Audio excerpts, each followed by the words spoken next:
വളരെ പ്രകടമായി നമ്മുടെ സഭകളിൽ നിത്യതയെക്കുറിച്ചുള്ളൊരു കാഴ്ചപ്പാട് അപ്രത്യക്ഷമായിട്ടുണ്ട്. ശരിക്കും പറഞ്ഞാൽ കർത്താവ് വരും എന്ന് ടെക്നിക്കലി പറയുന്ന ഒത്തിരി ആൾക്കാരുണ്ടെങ്കിലും ആ വരവൊരു റിയൽ പ്രതീക്ഷയായിട്ടുള്ളിലുള്ള വളരെ കുറച്ച് ആൾക്കാരേ ഉള്ളൂ. വരും, വന്നാൽ കാണാം എന്ന രീതിയിൽ ഇരിക്കുന്നവരാണ് കൂടുതലും. എന്നാൽ ഞരക്കത്തോടു കൂടിയുള്ളൊരു കാത്തിരിപ്പാണ് ഒരു കാലത്ത് കർത്താവിന് വേണ്ടി ഉണ്ടായിരുന്നത്. എപ്പോൾ വരുമെന്ന ആങ്സൈറ്റിയോട് കൂടിയുള്ളൊരു കാത്തിരിപ്പ്. ഏത് സമയത്തും കർത്താവിനെ വരവിന് വേണ്ടി നോക്കിയിരിക്കുന്ന ഒരു സമൂഹം ഉണ്ടായിരുന്നു. ആ സമൂഹം ഒത്തിരി പഴയ കാലത്തൊന്നും അല്ല ജീവിച്ചിരുന്നത്. ഒരു 30 വർഷം മുമ്പ്, അല്ലെങ്കിൽ 28 വർഷം 25 വർഷം മുമ്പ് നമ്മുടെ തെരുവുകളിലെല്ലാം സുവിശേഷ പ്രസംഗം നിത്യതയെക്കുറിച്ചുള്ളതായിരുന്നു. അന്ന് എല്ലാ ആൾക്കാർ ചോദിക്കുന്ന ഒരു ചോദ്യമായിരുന്നു, നീ മരിച്ചാൽ നിൻ്റെ നിത്യത എവിടെ? ആ ചോദ്യം അന്തരീക്ഷത്തിൽ നിൽക്കുന്ന കാലഘട്ടത്തിലാണ് ഞാൻ രക്ഷയുടെ അനുഭവത്തിൽ വരുന്നത്. ഇന്ന് ഒക്ടോബറിൽ നടക്കാൻ പോകുന്ന വാഗ്ദത്വം, അടുത്ത വർഷം നടക്കാൻ പോകുന്ന വാഗ്ദത്വം പറയുമ്പം പുറകിൽ കൂടെ ചെന്ന ഒരാളൊരു ചോദ്യം ചോദിക്കണം, ഇന്ന് രാത്രി നിൻ്റെ ആത്മാവിനെ, നിൻ്റെ പ്രാണനെ ഞാൻ ചോദിച്ചാൽ ഇതൊക്കെ എന്താകും എന്ന് ചോദിക്കാൻ ആരുമില്ല. അതുകൊണ്ട് നമ്മൾ ഏത് സമയത്തും കർത്താവിൻ്റെ വരവിന് വേണ്ടി നോക്കിയിരിക്കുന്ന, അല്ലെങ്കിൽ കർത്താവ് നമ്മളെ വിളിക്കുമ്പോൾ പോകാൻ കാത്തിരിക്കുന്ന ഒരു കൂട്ടമായിരിക്കേണ്ടത് ആവശ്യമാണ് നമ്മുടെ വിക്ടറിക്ക് വേണ്ടി. പിന്നെ ഇന്നത്തെ ഈ തീമെന്ന് പറയുന്നത് നിത്യത ഉയരത്തിലേക്ക് നോക്കുക എന്ന് പറഞ്ഞാൽ വെറുതെ നോക്കുകയല്ല, അങ്ങനെ നോക്കി ജീവിക്കുക എന്നുള്ള ഒരു കാര്യമാണ് നമ്മുടെ തീമായിട്ടുള്ളത്. അതിനകത്ത് വലിയൊരു വ്യത്യാസമുണ്ട്. നമ്മൾ എന്തിനാണ് ഉയരത്തിലേക്ക് നോക്കി ജീവിക്കുന്നതെന്ന് കൊളോസി ലേഖനം 2:20 മുതൽ 3:3 വരെ വായിക്കുമ്പോൾ നമുക്ക് മനസ്സിലാവും. രാവിലെ ഞാൻ പിള്ളേരോട് സംസാരിച്ചുകൊണ്ടിരുന്നപ്പോൾ അതാണ് പറഞ്ഞത്, എങ്ങനെയാണ് പാപത്തിൽ നിന്ന് രക്ഷപ്പെടാൻ സാധിക്കുന്നത്? അത് ഉയരത്തിലോട്ട് നോക്കിയാൽ മാത്രമേ രക്ഷപ്പെടാൻ പറ്റുള്ളൂ. ജഡമോഹങ്ങൾ എങ്ങനെയാണ് ഒതുക്കാൻ പറ്റുന്നത്? അത് ഉയരത്തിലേക്ക് നോക്കിയാൽ മാത്രമേ സാധിക്കുള്ളൂ. ക്രിസ്ത്യാനിറ്റിയുടെ ഏറ്റവും വലിയ പവർ എന്ന് പറയുന്നത് നിത്യതയെക്കുറിച്ചുള്ള ഉറപ്പാണ്. നിത്യതയെക്കുറിച്ചുള്ള ഉറപ്പ് പോയാൽ ക്രിസ്ത്യാനിറ്റി ഒരു പവറില്ലാത്തൊരു കാര്യമാണ്. ഞാനിത് പറയാൻ കാരണം ഒത്തിരി വേദനയോടെയാണ് പലപ്പോഴും പല സ്റ്റേജുകളിലും പോകുന്നതും സഭകളിൽ കൂടുന്നതും ഒക്കെ. കാരണം നിത്യത പോയിട്ട് ക്രിസ്തുവിനെ പോലും പരാമർശിക്കാത്ത സഭകൾ ഇഷ്ടം പോലെ നമ്മുടെ ഇടയിലുണ്ട്. അവരറിയുന്നില്ല ഞങ്ങൾ ക്രിസ്തുവിനെക്കുറിച്ച് പരാമർശിക്കുന്നില്ല എന്ന്. ഞായറാഴ്ചകളിൽ വന്നാൽ 2 പാട്ട് പാടി സങ്കീർത്തനം വായിച്ച് സാക്ഷ്യം പറഞ്ഞു. നമ്മുടെ സാക്ഷ്യം അറിയാമല്ലോ എങ്ങനെ. കഴിഞ്ഞ ആഴ്ച കർത്താവ് നടത്തി, അടുത്ത ആഴ്ച, അത് ഭയങ്കര സ്പീഡിലാണ് പറയുന്നത്. കഴിഞ്ഞ ആഴ്ച കർത്താവ് വിശ്വസനായിരുന്നു, അടുത്ത ആഴ്ച കർത്താവ് വിശ്വസനായിരിക്കുന്നത് 1 സെക്കൻഡ് കൊണ്ട് തീരും. പിന്നെ ഏതെങ്കിലും ഒരു ഗസ്റ്റ് പാസ്റ്ററെ വിളിച്ചിട്ടുണ്ടാവും. അവർക്ക് ഏറ്റവും നല്ല പ്രസംഗം അവരുണ്ടാക്കി വെച്ചത് വളരെ കഷ്ടപ്പെട്ട് നെഹമ്യാവിൻ്റെ പുസ്തകത്തിൽ നിന്നോ അല്ലെങ്കിൽ രാജാക്കന്മാരുടെ പുസ്തകത്തിൽ നിന്നൊക്കെ ഞെട്ടിപ്പിക്കുന്ന ഒരു പ്രസംഗിച്ച് കഴിയുമ്പം നമുക്ക് സമാധാനമായി, നല്ല ആരാധന, നല്ല വചനം. പക്ഷേ യേശുക്രിസ്തു എന്നൊരു വാക്ക് പറഞ്ഞിട്ടില്ല. അതാരും ശ്രദ്ധിക്കുന്നില്ല. യേശുക്രിസ്തു എന്ന വാക്ക് ഉച്ചരിക്കാത്ത എത്രയോ ഞായറാഴ്ചകൾ അതിങ്ങനെ കടന്നു പോയിക്കൊണ്ടിരിക്കുകയാണ്. മെസ്സേജുകളിലൊന്നും ക്രിസ്തു വരാത്ത. ഇനി ആരാധനയ്ക്ക് എഴുന്നേൽക്കുമ്പോഴും പറയുന്നത് എന്താ? കഴിഞ്ഞ ആഴ്ച വട്ടക്കാലം അത്ഭുതകരമായി നടത്തിയ ദൈവത്തെ സ്തോത്രം ചെയ്യാം. ഈ ഒരു വർഷക്കാലം മുഴുവൻ നമ്മളെ നടത്തി നടുവൊടിഞ്ഞു. പക്ഷെ ശരിക്കും 2000 വർഷങ്ങൾക്ക് മുമ്പ് കർത്താവ് നമുക്ക് വേണ്ടി കാൽവരി ക്രൂശിൽ മരിച്ച കാര്യം ആരും ഈ ആരാധനയുടെ ഇടയിൽ പറയാറില്ല. ഞാൻ ഒത്തിരി നാളായിട്ട് ശ്രദ്ധിക്കുന്നുണ്ട്. ഞങ്ങൾക്ക് പകരം നീ കാൽവരി ക്രൂശിൽ ഞങ്ങളുടെ ശാപമരണമേറ്റ് മരിച്ച് ഞങ്ങൾ വീണ്ടെടുപ്പ് തന്നതിനായിട്ട് സ്തോത്രമെന്ന് ഒരു ആരാധന യോഗത്തിൽ കേട്ടിട്ട് ഒത്തിരി നാളായി. അവിടെ കേൾക്കുന്നില്ല നമുക്കിതെല്ലാം തന്നത് ദൈവമല്ലേ. എന്തോ ഈ നശിച്ചു പോകുന്ന ലോകത്തെ ചെറിയ ഡിപ്പോസിറ്റുകളുടെ കാര്യമാണ് പറയുന്നത്. നിങ്ങളൊന്നും ഇല്ലാത്തവരായിരുന്നു, ദൈവം നമ്മളെ ഭയങ്കരമായിട്ട് അനുഗ്രഹിച്ചു. ഇതൊക്കെ സക്സസ്ഫുൾ ആൾക്കാരുടെ തിയോളജിയാണ്. പാവപ്പെട്ടവനെന്ന് പറയാൻ പറ്റില്ല. എങ്ങനെയോ രക്ഷപ്പെട്ടു പോകുന്ന ആൾക്കാർ പറയുന്നതാണ് ദൈവം നടത്തിയതാണ്. അപ്പോൾ ഈ ദാരിദ്ര്യത്തിൽ ജീവിക്കുന്ന ആൾക്കാർ അപ്പോഴും ആകാശത്തേക്ക് നോക്കിയിരിക്കുമോ, ഞങ്ങൾ എന്താ നടത്താത്തത്, ഞങ്ങൾക്ക് കർത്താവില്ല. അപ്പോൾ പറയും നിങ്ങളുടെ വിശ്വാസത്തിൻ്റെ കുഴപ്പമാണ്. ഒന്നാമത് ദാരിദ്ര്യം, അതിൻ്റെ കൂടെ അവിശ്വാസം എന്നുള്ള ബ്രാൻഡും ഇതും കൂടെ ആയി കഴിയുമ്പോഴേക്കും വിശ്വാസിയുടെ നടു ഒടിയുന്ന അവസ്ഥയിലാണ് ഇന്നത്തെ സ്ഥിതി. നിങ്ങളൊന്ന് ശ്രദ്ധിച്ച് നോക്ക്. ഓരോ ചർച്ചകളിൽ ചെല്ലുമ്പം യേശുക്രിസ്തു, കഴിഞ്ഞ ദിവസം ഒരു മോൾ എന്നോട് പറഞ്ഞാണ്, എങ്കിലും ഞങ്ങളുടെ ചർച്ചിൽ യേശുക്രിസ്തു എന്നുള്ള വാക്ക് ഉപയോഗിക്കുന്നത് കർത്താവായ യേശുക്രിസ്തുവിൻ്റെ നാമത്തിൽ തന്നെ ആമേൻ എന്ന് പറയാൻ വേണ്ടി മാത്രമാണ്. സത്യം പറയാതെ കേട്ടപ്പോൾ എൻ്റെ ഉള്ളിലൊരു തേങ്ങല ഉണ്ടായത്. Where is Christ bride? കർത്താവിൻ്റെ മണവാട്ടി എവിടെയാണ്? മണവാളിന് വേണ്ടി കാത്തിരിക്കുന്ന മണവാട്ടി എവിടെയാണ്? 30 വർഷങ്ങൾക്ക് മുമ്പ് ഞാൻ രക്ഷിക്കപ്പെടുന്ന സമയത്ത് ഞാൻ പണ്ടിവിടെ വന്നപ്പോൾ പറഞ്ഞാണ് ഈ കാര്യം. നിങ്ങൾ മറന്നുപോയി, ഞാൻ മറന്നിട്ടില്ല. 30 വർഷങ്ങൾക്ക് മുമ്പ് ഞാൻ രക്ഷിക്കപ്പെടുന്ന സമയത്ത് ഇറങ്ങുന്ന എല്ലാ പാട്ടുകളും പ്രത്യാശ ഗാനങ്ങളായിരുന്നു. രാജാതിരാജൻ മഹിമയോടെ വാനമേഘത്തിലിരുന്നല്ലാറായി, സ്വർഗ്ഗനാട്ടിലൻ പ്രിയം തീർത്തിലും സ്വന്തം വീട്ടിൽ ചേർന്നിടുവാൻ, അക്കരയ്ക്ക് യാത്ര ചെയ്യുന്ന പിള്ളേരിങ്ങനെ റോഡിൽ കൂടെ പാടിക്കൊണ്ട് നടന്ന് ചുമ്മാ 8ഉം പൊട്ടും തിരിയാത്ത 2-3 വയസ്സുള്ള പിള്ളേർ അക്കരയ്ക്ക് യാത്ര ചെയ്യാൻ സീവാൻ സഞ്ചാരി എന്ന് പറഞ്ഞ് നടക്കുന്ന ഓർമ്മയുണ്ടോ കാലം? എല്ലാവരുടെയും വായിൽ പ്രത്യാശാകാരം. മൽപ്രിയനെ, എന്നേഷ് നായകനെ എപ്പോൾ വരും, സിയോൻ യാത്രയിൽ മനമേ ഭയമൊന്നും വേണ്ട, എല്ലാം പോപ്പുലർ പാട്ടുകൾ. ഞാൻ ചർച്ചിൽ വർഷിപ്പിന് പാടുന്ന പാട്ടോ പഴയകാലത്തെ ക്ലാസിക്കൽ പാട്ടുകളെ കുറിച്ചല്ല പറയുന്നത്. പോപ്പുലർ പാട്ടുകളെല്ലാം പ്രത്യാശയായിരുന്നു, ഉയരത്തിലേക്ക് നോക്കിയുള്ള കാത്തിരിപ്പായിരുന്നു. ഇന്ന് ഒരാളോട് ചോദിക്കുന്നത്, നിങ്ങൾ എന്താ ട്രാക്റ്റിൻ്റെ ടൈറ്റിൽ ഇന്ന് നീ മരിച്ചാൽ നിൻ്റെ നിത്യത എവിടെ? ഭയങ്കര പവർഫുൾ ചോദ്യമായിരുന്നു. ആ ചോദ്യത്തിന് മുമ്പിലാണ് ഞാനെല്ലാം കർത്താവേ എന്ന് നിലവിളിച്ചത്. ഇന്ന് ആ ചോദ്യമില്ല. ഇന്ന് ചോദിക്കും, നിങ്ങൾക്ക് കടഭാരങ്ങളുണ്ടോ, നിങ്ങൾക്ക് രോഗങ്ങളുണ്ടോ? നേരത്തെ അത് ചോദിച്ചുകൊണ്ടിരുന്നത് ഈ ശാത്തൻ സേവ മടക്കാരാ. നിങ്ങൾ എന്തെങ്കിലും പ്രശ്നത്തിൽപ്പെട്ടിരിക്കുകയാണോ? നിങ്ങൾക്ക് ദാമ്പത്യ പ്രശ്നങ്ങളുണ്ടോ? നിങ്ങൾക്ക് സാമ്പത്തിക ബാധ്യതകളുണ്ടോ? ഞങ്ങളെ സമീപിക്കുക. കാനാരി ചാത്തൻ സേവാ മഠം ഓർമ്മയുണ്ടോ? പഴയ അവരുടെ പരസ്യം.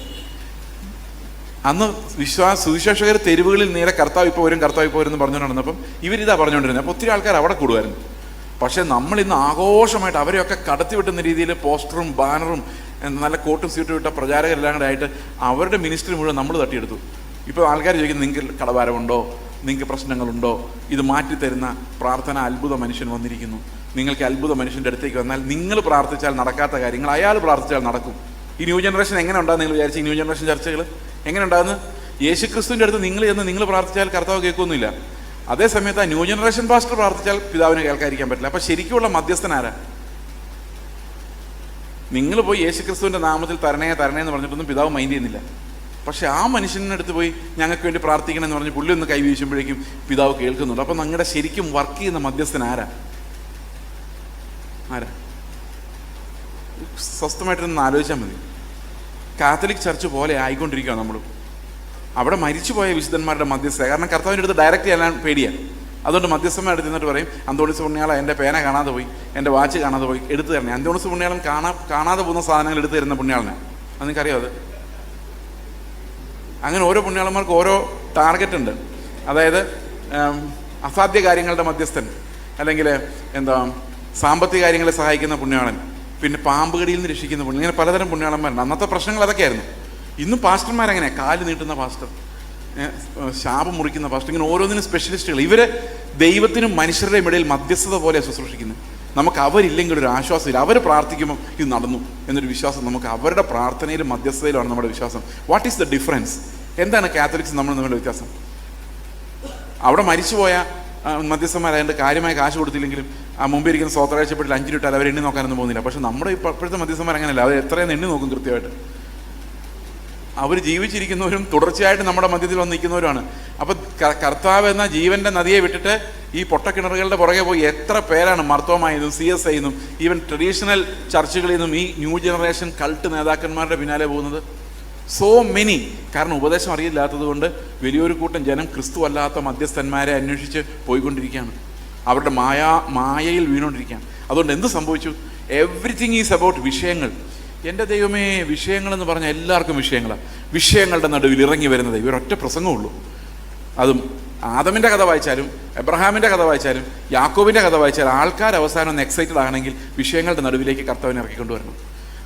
ഞാൻ നമ്മുടെ പഴയ ഒരു പാസ്റ്റർ, മരിച്ചുപോയൊരു പാസ്റ്റർ, അദ്ദേഹത്തിൻ്റെ പ്രസംഗം കേൾക്കാൻ എനിക്ക് ഭയങ്കര ഇഷ്ടമാണ്. നല്ല രസമാണ് അദ്ദേഹം പ്രസംഗിക്കുന്ന ശൈലിയൊക്കെ. മരിച്ചുപോയ ആളായാലും പേര് പറയുന്നില്ല. അദ്ദേഹം ഒരിക്കലൊരു പൊതുയോഗത്തിൽ നമ്മുടെ റോഡിൻ്റെ സൈഡിൽ നടക്കുന്ന പരസ്യയോഗത്തിൽ പ്രസംഗിച്ചുകൊണ്ടിരിക്കുക. പറയുന്ന പഴയ ആൾക്കാരല്ലേ, അവർ പറയുന്ന മുഴുവൻ കർത്താവ് വരാറായി. ഇത് മാത്രം, ഇന്ന് രാത്രി കർത്താവ് വന്നാൽ നിൻ്റെ ആത്മാവ് എവിടെ എന്നൊക്കെ ചോദിച്ചു ഭയങ്കര പ്രസംഗം. അവിടെ കുറേ വിശ്വാസികൾ ഇരിപ്പുണ്ട്. ഒറ്റ ഒരാൾ അനങ്ങുന്നില്ല. സ്തോത്രവുമില്ല, സൂത്രവുമില്ല, ഒന്നുമില്ല. മയിൽക്കുറ്റി പോലെ ഇങ്ങനെ ഇരിക്കുകയാണ്, ഒരനക്കമില്ല. കുറേ കഴിഞ്ഞപ്പോൾ ഈ പാസ്റ്ററിന് മനസ്സിലായി, ഇങ്ങനെ പോയാൽ ഈ പ്രസംഗം തോറ്റു. കാരണം ഒരു പ്രസംഗത്തിൻ്റെ സക്സസ് എന്ന് പറയുന്നത് എത്ര പേര് അവസാനം ബഹളം വയ്ക്കുമല്ലോ, എത്ര പേര് അവസാനം എക്സൈറ്റഡ് ആവും, സ്പ്രിങ്ങിൽ കയറും എന്നുള്ളതാണ്. ആരും എങ്ങും കയറുന്നില്ല. അവസാനം പുള്ളി പറഞ്ഞു, ഈ വർഷം തീരുന്നതിന് മുമ്പ്, അതൊരു നവംബർ മാസത്തിലായിരുന്നു കേട്ടോ പ്രസംഗം, ഈ വർഷം തീരുന്നതിന് മുമ്പ് നിങ്ങളുടെ വിഷയങ്ങൾ എന്തായാലും. എൻ്റെ ദൈവമേ, വിഷയങ്ങളെന്ന് കേട്ടതോടെ ഈ എല്ല് കിട്ടുന്ന പട്ടി പോലെ എല്ലാം കൂടെ കുറയ്ക്കാൻ തുടങ്ങി. എന്തോ ഒരു ബഹളം. ഞാൻ ആലോചിക്കുമായിരുന്നു, ഈ മനുഷ്യർ അപ്പം തിന്നാൻ വേണ്ടി മാത്രം കൂടുന്ന വിഷയങ്ങളുടെ മേൽ ഇറങ്ങി വരുന്ന ഒരൊറ്റ മെസ്സേജുമായിട്ട്. ഞാനൊരു ചർച്ച ചെന്നപ്പോൾ ഒരു പാസ്റ്ററിനോട് പറഞ്ഞു, ഞങ്ങളുടെ ചർച്ചിൽ ആകെ ഒരു പ്രസംഗമുള്ളൂ. ഞാൻ എന്താണ്? വിഷയങ്ങളുടെ നടുവിൽ ഇറങ്ങി വരുന്ന ദൈവം. അത് കായിൻ്റെ വിഷയമായാലും ഹാബേലിൻ്റെ വിഷയമായാലും പത്മോസ് കിടക്കുന്ന യോഹന്നാൻ്റെ വിഷയമായാലും ഞങ്ങളുടെ ചർച്ചയിൽ ഒരു വിഷയമുള്ളൂ. പാസ്റ്റർ വന്നുകൊണ്ടാണ് ആദ്യമായിട്ട് വേറൊരു പ്രസംഗം കേട്ടത്. എന്ത് അപ്പോൾ ഇതിനിടയിൽ നമ്മൾ മുകളിലോട്ട് നോക്കി എത്ര നേരം നോക്കിക്കൊണ്ടിരിക്കും? പിന്നെയും ഇവർ പറയും ഭൂമിയിലേക്ക് നോക്കുക എന്ന് ഇവർ തന്നെ പറയും. എന്നോടൊരു പ്രവാചകൻ പറഞ്ഞു, ഇത് ആകാശത്തേക്കാണോ ഭൂമിയിലേക്കാണോ എന്ന് നോക്കണേ. എന്നോടൊരു പ്രവാചകൻ ഒരിക്കൽ പറഞ്ഞു, നിങ്ങളുടെ ശുശ്രൂഷയുടെ തലം മാറാൻ പോവാം. ഞാൻ ചോദിച്ചു എങ്ങനെ? ഇപ്പോൾ 200 പേരോട് സംസാരിക്കുന്ന നിങ്ങൾ, ഇപ്പോൾ ഇത് എത്രയാണെന്ന് എനിക്കറിയാൻ മേല. ഞാൻ ഒരു പ്രസംഗത്തിന് വിളിക്കുമ്പോൾ എത്ര പേരുണ്ടെന്നോ ഇനി ആരെങ്കിലും ഉണ്ടോ എന്ന് പോലും അന്വേഷിക്കാറില്ല, ഡേറ്റ് ഉണ്ടോ എന്ന് മാത്രം നോക്കാറുള്ളൂ. പിന്നെ എൻ്റെ മുമ്പിലും പിമ്പിലും പ്രസംഗിക്കുന്ന ആരാന്നും കൂടെ നോക്കും. ഇവരുടെ എല്ലാം കൂടെ ഫോട്ടോ അടിച്ച് വരുമ്പോഴേ പിന്നെ അതൊരു അസ്വസ്ഥത ഉണ്ടാകണ്ടെന്ന് വിചാരിച്ചിട്ട് ബാക്കി ഒരു കാര്യം അന്വേഷിക്കാറില്ല. ഇന്നൊരു പാസ്റ്റർ എന്നെ രാവിലെ കണ്ടു പറഞ്ഞു, ഓർമ്മയുണ്ടോ എന്നെ? ഞാൻ പറഞ്ഞില്ല. ഞങ്ങളുടെ മീറ്റിങ്ങിന് വിളിച്ചിട്ട് പാസ്റ്റർ ക്യാൻസൽ ചെയ്തത്. ഞാൻ എന്താ ക്യാൻസൽ ചെയ്യാൻ? എന്താ കാരണം? അതെ, വേറൊരാൾ തിരുവനന്തപുരത്ത് നിന്നുള്ള ഒരാളുണ്ടായിരുന്നു, പുള്ളി കൂടെ പ്രസംഗിക്കില്ല എന്ന് പറഞ്ഞ് ക്യാൻസൽ ചെയ്തെന്ന് പറഞ്ഞു. ഞാൻ പറഞ്ഞു ശരിയായിരിക്കും, ഓർമ്മയില്ല. അതല്ലാതെ ഞാനൊന്നും അന്വേഷിക്കാറില്ല. കാരണം ഈ ഫോട്ടോ അടിച്ച് വരുമ്പോൾ ഇതെല്ലാം ഒരു കൂട്ടമാണെന്ന് വിചാരിക്കരുതെന്നുള്ള ഒരു വേർപാട് സൂക്ഷിക്കാൻ വേണ്ടി മാത്രമാണ്. ഓക്കെ, അപ്പോൾ ഈ ഒരു കാലഘട്ടം മുഴുവൻ ഇങ്ങനെയുള്ള പ്രസംഗകർ, അതായത് എന്നോട് പറഞ്ഞു 200 പേരോട് ഇപ്പോൾ സംസാരിക്കുന്ന നിങ്ങൾ 2000 പേരോട് സംസാരിക്കുന്ന തലത്തിലേക്ക് നിങ്ങളുടെ ശുശ്രൂഷ തലം, ഈ തലം എന്നൊരു വലിയ പ്രയോഗം, അത് മാറാൻ പോകണം. ഞാൻ പറഞ്ഞു അതിനകത്തൊരു വലിയ അപകടമുണ്ട്. അങ്ങനെ ഒരു തലത്തിലേക്ക് ഞാൻ മാറിയാൽ ഈ ഒരു ശമരിയാക്കാരി സ്ത്രീക്ക് വേണ്ടി വിശന്ന് ദാഹിച്ച് നടക്കുന്ന ക്രിസ്തുവിൻ്റെ ആത്മാവ് എനിക്ക് ഉണ്ടായിരിക്കില്ല.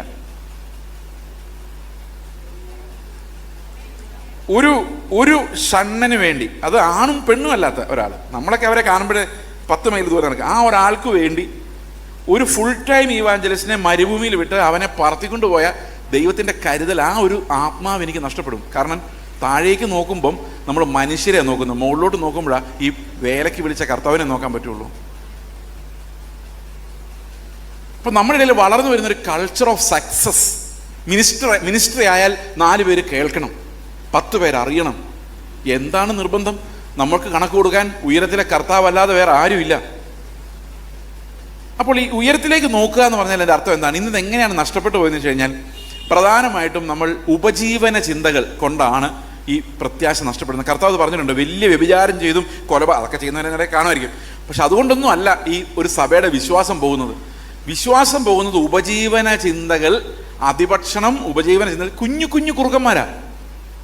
കാരണം കർത്താവ് പ്രത്യേകിച്ച് പറഞ്ഞിരുന്നു എന്ത് തിന്നും എന്ത് കൊടുക്കുമെന്ന്. ആകുലപ്പെടരുത്. ആകുലപ്പെട്ടാൽ എന്ത് സംഭവിക്കുന്ന കർത്താവ് പറഞ്ഞത്? ആകുലപ്പെട്ടാൽ നിങ്ങൾ മാമോനെ സേവിക്കുന്ന പറഞ്ഞത്. അങ്ങനെ എഴുതിയിരിക്കുന്നത്. നമുക്കൊന്ന് വായിച്ചു നോക്കാം അങ്ങനെ തന്നെയാണെന്ന്. മത്തായിയുടെ സുവിശേഷം 6-ാം അധ്യായത്തിലെ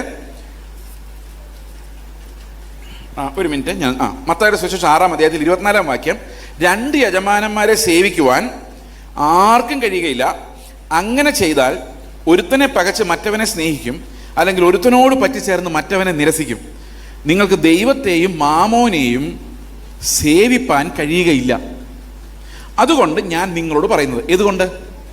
ഈ 2 പേരെ ഒന്നിച്ച് സേവിക്കാൻ സാധിക്കുകയില്ല എന്നുള്ളത് കൊണ്ട് ഞാൻ നിങ്ങളോട് പറയുന്നത്, എന്തു തിന്നുമെന്നും എന്തു കുടിക്കുമെന്നും നിങ്ങളുടെ ജീവനായിക്കൊണ്ടും എന്തൊടുക്കുമെന്ന് ശരീരത്തിനായിക്കൊണ്ടും വിചാരപ്പെടരുത്. വിചാരപ്പെട്ടാൽ എന്ത് സംഭവിക്കും?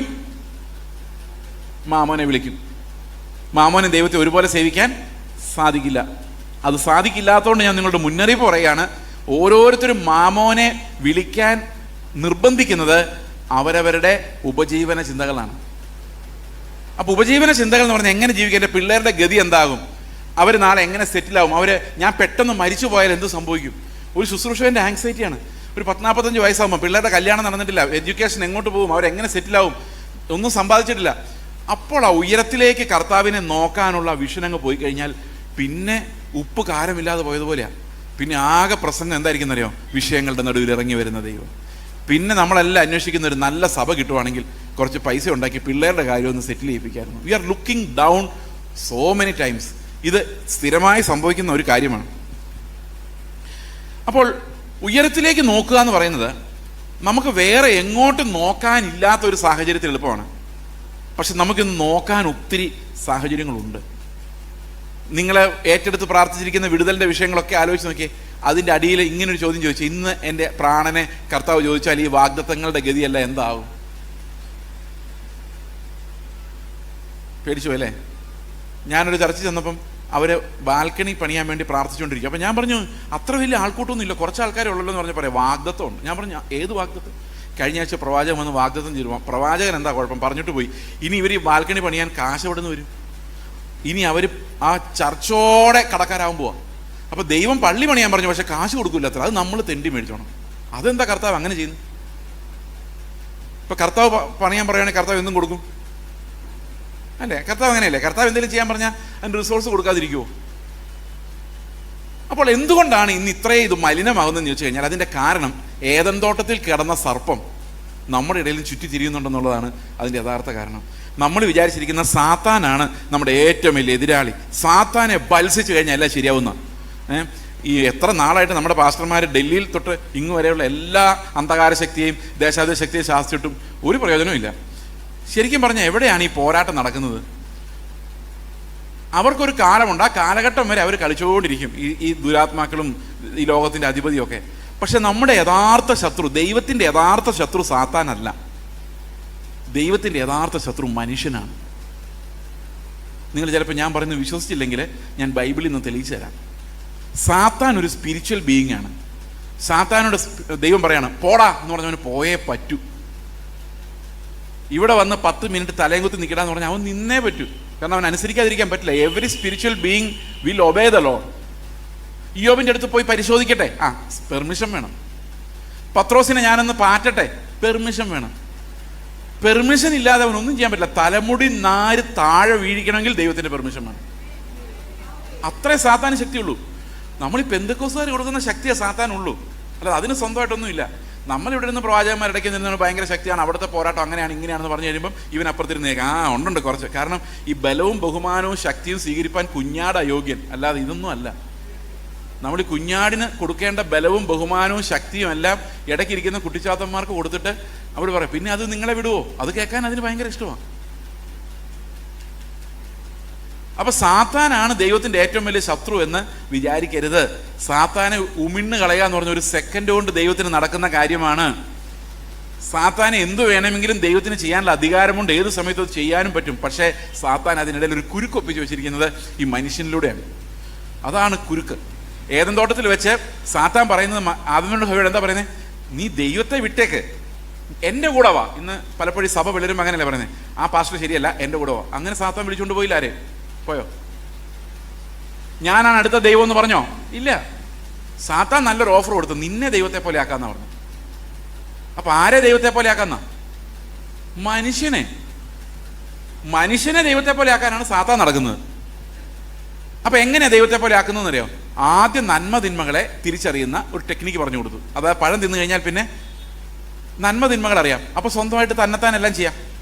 ഈ നന്മ തിന്മകൾ അറിയത്തില്ലെങ്കിൽ എപ്പോഴും ദൈവത്തോട് ചോദിക്കണം, പിതാവിനോട് ചോദിക്കണം, എന്താ ചെയ്യേണ്ടത്? കർത്താവെ, എഴുന്നേറ്റ് വലത്തോട്ട് എഴുന്നേക്കണോ ഇടത്തോട്ട് എഴുന്നേക്കണോ? അതൊന്നും നമുക്ക് അറിയത്തില്ല, നന്മയും തിന്മയും അറിയത്തില്ലെങ്കിൽ. അപ്പൊ എല്ലാത്തിനും ദൈവത്തെ ആശ്രയിച്ചേ പറ്റുള്ളൂ. പക്ഷെ സാത്താൻ പറഞ്ഞു, ഇങ്ങനെ നീ ആശ്രയിച്ച് അടിമയായിട്ട് ജീവിക്കുന്ന എന്തിനാ? നിന്നെ ഞാൻ ദൈവമാക്കാം. നീ ദൈവത്തെ പോലെ സ്വന്തം തീരുമാനങ്ങൾ എടുക്കാൻ കഴിവുള്ള, ഫ്രീ വില്ലുള്ള, ഇഷ്ടം പോലെ ചിന്തിക്കാനും പ്രവർത്തിക്കാനും പറ്റുന്ന ബുദ്ധിയുള്ള, ജ്ഞാനമുള്ള, ദൈവത്തിന് തുല്യനായ ആളാക്കി മാറ്റാം. അവൻ അതിനകത്താണ് വീണത്. അവൻ സാത്താനെ കണ്ട് ഭ്രമിച്ച് പോയതല്ല, ദൈവത്തെ കണ്ട് ഭ്രമിച്ച് ദൈവത്തെ പോലെ ആകാൻ വേണ്ടി പോയതാ. നിങ്ങൾക്ക് വിശ്വാസമായില്ല? ഇനിയും പറയാം, കഥകൾ ഇഷ്ടം പോലെ ഉണ്ട്. അന്ന് ആദ്യമായിട്ട് ദൈവത്തിനെതിരെ സാത്താൻ ഉണ്ടാക്കിയ റിബല്യൻ എന്ന് പറയുന്നത് സ്വയം നീതിയാണ്. എൻ്റെ സ്വന്തം നീതി. ആ പഴം പറിച്ചത് അന്നേരം തന്നെ അവർക്ക് നഗ്നരാന്ന് മനസ്സിലായി. ഉടനെ അവര് അത്തിയില കൂട്ടിത്തുന്നി ഒരരയാട ഉണ്ടാക്കി. ഈ കൂട്ടിത്തുന്നുക എന്നൊക്കെ പറഞ്ഞാൽ വലിയ സംഭവമാണ്. അതെങ്ങനെ സാധിച്ചു എന്നുള്ളത് ഞാൻ ഒത്തിരി ആലോചിച്ചിട്ടുണ്ട്. അപ്പോൾ തുന്നി ചേർക്കാൻ ഏതെങ്കിലും നാരൊക്കെ എടുത്തായിരിക്കും ചെയ്തത്, എന്തെങ്കിലും ആയിക്കോട്ടെ. അതൊക്കെ ഇട്ട് അവർ നല്ല അങ്ങോട്ടും ഇങ്ങോട്ടും പറഞ്ഞു കാണും. ഇപ്പോഴാണ് നമ്മൾ ഡീസൻ്റ് ആയത്. കാരണം വസ്ത്രധാരണമാണ് നമ്മുടെ സംസ്കാരത്തെ നിർവചിക്കുന്നത്. ഒരാൾക്ക് എന്തുമാത്രം സംസ്കാരം ഉണ്ടോ നോക്കണേ, അയാളുടെ വസ്ത്രധാരണം നോക്കിയാൽ മതി. എന്നെ നോക്കിയിട്ട് കാര്യമൊന്നുമില്ല, ഞാൻ ഭയങ്കര കെയർലെസ് ആയിട്ടുള്ള ഒരാളാണ്. ചിലപ്പോൾ ഷർട്ടിൻ്റെ ബട്ടൺസൊക്കെ നേരെ ഇരിക്കുന്നതിന് അത്ഭുതം. അതുകൊണ്ട് ഞാൻ ഇതിനകത്ത് അങ്ങനെ എന്നാലും പൊതുവായൊരു റൂൾ എന്ന് പറയുന്നത് അതാണ്. സംസ്കാരം നിർവചിക്കപ്പെടുന്നത് വസ്ത്രധാരണത്തിലൂടെയും പെരുമാറ്റത്തിലൂടെ ആണല്ലോ. അപ്പോൾ ഓരോ മനുഷ്യൻ്റെയും സംസ്കാരം എന്ന് പറയുന്നത് വസ്ത്രമാണ്. അപ്പോൾ ആദ്യത്തെ കണ്ടുപിടുത്തം എന്ന് പറയുന്നത് തന്നെ വസ്ത്രമാണ്. അത് അരയാടയാണ്. അപ്പോൾ ഇവർ അങ്ങോട്ടും ഇങ്ങോട്ടും നോക്കിയിട്ട് പറയും, ഇപ്പോഴാണ് നീ ഒരു സംസ്കാരമുള്ളവനായത്, എന്തൊരു വൃത്തികേടായിരുന്നു. Now you seem very good and elegant, okay, you are cultured. അപ്പോൾ ഹോ പറഞ്ഞു, കണ്ടോ, ഇതാണ് ബുദ്ധി. ഇത് വെച്ച് നമ്മളിനി എയ്റോപ്ലെയിൻ ഉണ്ടാക്കും, കാൽക്കുലേറ്റർ ഉണ്ടാക്കും. കാരണം നമ്മുടെ ഉള്ളിൽ തെളിഞ്ഞേക്കുന്ന ബുദ്ധി നിസാര ബുദ്ധിയല്ല. ഇത് അന്നേ തിന്നേണ്ടതായിരുന്നു. അല്ലെങ്കിൽ ദൈവത്തോടെല്ലാം ചോദിച്ചുകൊണ്ട് നടക്കേണ്ട കാര്യമുണ്ട്. ഇപ്പോൾ ആലോചിച്ച് നോക്കി, ഈ അത്തിയില ഉണ്ടാക്കാൻ നേരത്തെ നമ്മൾ ആരോടെങ്കിലും ചോദിച്ചോ, ഇത്ര നല്ലൊരു ക്ലീൻ ആയിട്ടുള്ളൊരു വസ്ത്രം കിട്ടിയില്ലേ? പക്ഷെ ഒരു പ്രശ്നം ഉണ്ടായിരുന്നു.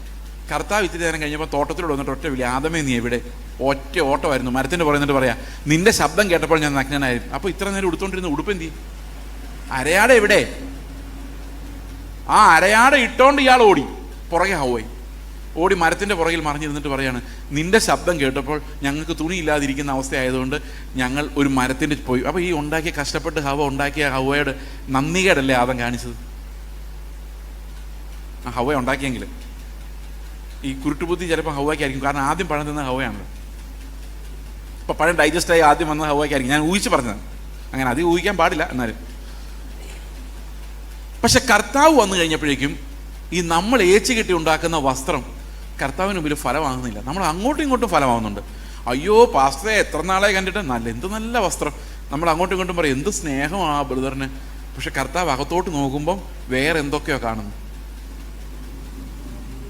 ദീർഘമായി പ്രാർത്ഥിക്കുന്ന അമ്മച്ചി, രാത്രിയുടെ യാമങ്ങൾ ഇതിൻ്റെ കരച്ചിൽ കർത്താവ് കേട്ടിരിക്കുന്ന ഒരു പ്രവാചകൻ പറയുന്നതോടുകൂടി ജീവിതത്തിൽ ഒരിക്കലും രാത്രിയുടെ യാമം എന്താണെന്ന് പോലും അറിയാതെ കൂർക്കം വലിച്ച് ഉറങ്ങുന്ന അമ്മച്ചിയും പ്രൈസ് ദി ലോർഡ് എന്ന് പറയും. കാരണം ഇരുന്നോട്ടെ, നമുക്കൊരു അത്തിയില്ല രാത്രിയെല്ലാം പ്രാർത്ഥിക്കുന്ന അമ്മച്ചി. ഇതൊക്കെ ഭയങ്കര ക്രെഡിറ്റാണ്. ഉപവസിക്കുമ്പോൾ വാടിയ മുഖം കാണിക്കുന്നത് തൊട്ട് എല്ലാ മതപരമായ വേഷം കെട്ടലുകളും ഈ അത്തിയിലേന്ന് വന്നതാണ്. അപ്പോൾ അത്തിയിലൂടെ നോക്കി കഴിയുമ്പം നമ്മളെല്ലാം ഭയങ്കര ഡീസൻ്റാണ്. പക്ഷെ കർത്താവ് നമ്മുടെ ഹൃദയത്തെ നോക്കി കഴിയുമ്പോഴാണ് ആകെ പ്രശ്നമാകുന്നത്. അതുകൊണ്ട് ദൈവത്തിന് മുമ്പിൽ നിൽക്കാൻ ഈ മനുഷ്യൻ്റെ നീതികൾ കൊണ്ട് സാധിക്കില്ല. പക്ഷെ ആദം ഒന്ന് ട്രൈ ചെയ്ത് നോക്കുന്നുണ്ട്. അതാണ് വില്ലത്തരം എന്ന് പറയുന്നത്. ഈ ദൈവം ഇടയ്ക്ക് വന്നിട്ട് ആദമിനോട് ചോദിക്കുക, നീ ആ പഴം തിന്നു. അപ്പോൾ ആദമിന് പറഞ്ഞാൽ മതി, ഞാൻ തിന്നുപോയി, ഡിസൊബീഡിയൻസ് കാണിച്ചു, എന്നോട് ക്ഷമിക്കണം, ഇനി മേലാ ഞാൻ കഴിക്കത്തില്ല. പറഞ്ഞാൽ മതിയായിരുന്നു അറിയത്തില്ല, പക്ഷെ പറഞ്ഞില്ല. അതുകൊണ്ട് നമുക്ക് അതിനെക്കുറിച്ച് കൂടുതൽ ചിന്തിച്ചിട്ട് കാര്യമില്ല. പക്ഷെ ആദം അങ്ങനെയല്ല പറഞ്ഞത്. ആദം പറഞ്ഞത് എങ്ങനെ എൻ്റെ കുഴപ്പമാവുന്നതെന്ന് ചോദിച്ചു. കാരണം എൻ്റെ നീതി വെച്ച് എങ്ങനെ നോക്കിയിട്ടും നീ പറഞ്ഞത് തെറ്റാണ്. കാരണം ഞാൻ നീതിമാനാണ്. ഞാൻ കല്യാണം കഴിച്ച് എങ്ങനെ നിനക്കറിയാലോ, നല്ല ഉറക്കത്തിലായിരുന്നു. ഇന്ന മുടിയുള്ള, ഇത്ര സൗന്ദര്യമുള്ള, ഇത്ര വിദ്യാഭ്യാസമുള്ളൊരു ഭാര്യ വേണം ഞാൻ പറഞ്ഞില്ല. ഞാൻ ഉറങ്ങിക്കിടന്നപ്പോൾ നിന്റെ ഇഷ്ടത്തിനൊരു ഭാര്യ തന്നിട്ട് നിന്റെ ഇഷ്ടത്തിനുള്ള ഭാര്യ എനിക്ക് ഈ പഴം തന്നിട്ട് ഞാനത് തിന്നതിന് നീ എന്നെ എങ്ങനെ കുറ്റം പറയും? ഞാൻ ഒറ്റയ്ക്കിരുന്നപ്പോൾ എന്തെങ്കിലും കുഴപ്പമുണ്ടായിരുന്നോ? അപ്പോൾ ആരുടെ കുഴപ്പം ഇതെല്ലാം? ഭാര്യ തരുമ്പം കുറച്ചുകൂടെ നല്ല ഭാര്യ തന്നിരുന്നെങ്കിൽ ഞാൻ ഈ അവസ്ഥയിൽ കിടക്കുമായിരുന്നു എന്നല്ലേ ആദം ചോദിക്കുന്നത്. അപ്പം ശരിക്കും ആരാ ഇതിനകത്ത് പ്രതിയായത്? ആദമിൻ്റെ കോടതിയിൽ ആരാ ഇപ്പം പ്രതി? ദൈവം. അപ്പോൾ ഹൗവയോട് ചോദിച്ചു, നീ ആണോ മോളെ ഈ പണി പറ്റിച്ചതെന്ന് ചോദിച്ചപ്പോൾ ഹൗവ പെന്തിക്കൂസുകാരിയായിരുന്നു. ഹൗവ പറഞ്ഞു, ഞാനല്ല, സാത്താൻ ഒപ്പിക്കുന്നതാണ്. നമ്മൾ സാധാരണ എല്ലാ സാത്താൻ്റെ തലയിലോട്ടാണ് വയ്ക്കുന്നത്. അപ്പോൾ സാത്താൻ ഒപ്പിക്കുന്നതാണ്. അത് പ്രത്യേകിച്ച് യാക്കോബ് പറയുന്നുണ്ട്, അവരവരുടെ മോഹത്തിൽ കുരുങ്ങിയാണ് ഓരോരുത്തരും വശീകരിക്കപ്പെടുന്നത്. വെല്ലോടത്തോളം നടക്കുന്ന സാത്താൻ അവന് നമ്മുടെ അടുത്ത് വരേണ്ട ഒരു കാര്യമില്ല. യേശുക്രിസ്തുവിൻ്റെ അടുത്ത് ചെല്ലണമായിരുന്നു. കാരണം കർത്താവിൻ്റെ ഉള്ളിൽ ഈ സാധനം ഇല്ലായിരുന്നു, ജഡം, പാപജഡം. അതുകൊണ്ട് ചെന്ന് പരീക്ഷിക്കണം. നമുക്ക് അടുത്ത് വരേണ്ട പോലും കാര്യമില്ല, ഇതെല്ലാം നമ്മുടെ ഉള്ളിൽ തന്നെ ഉണ്ട്.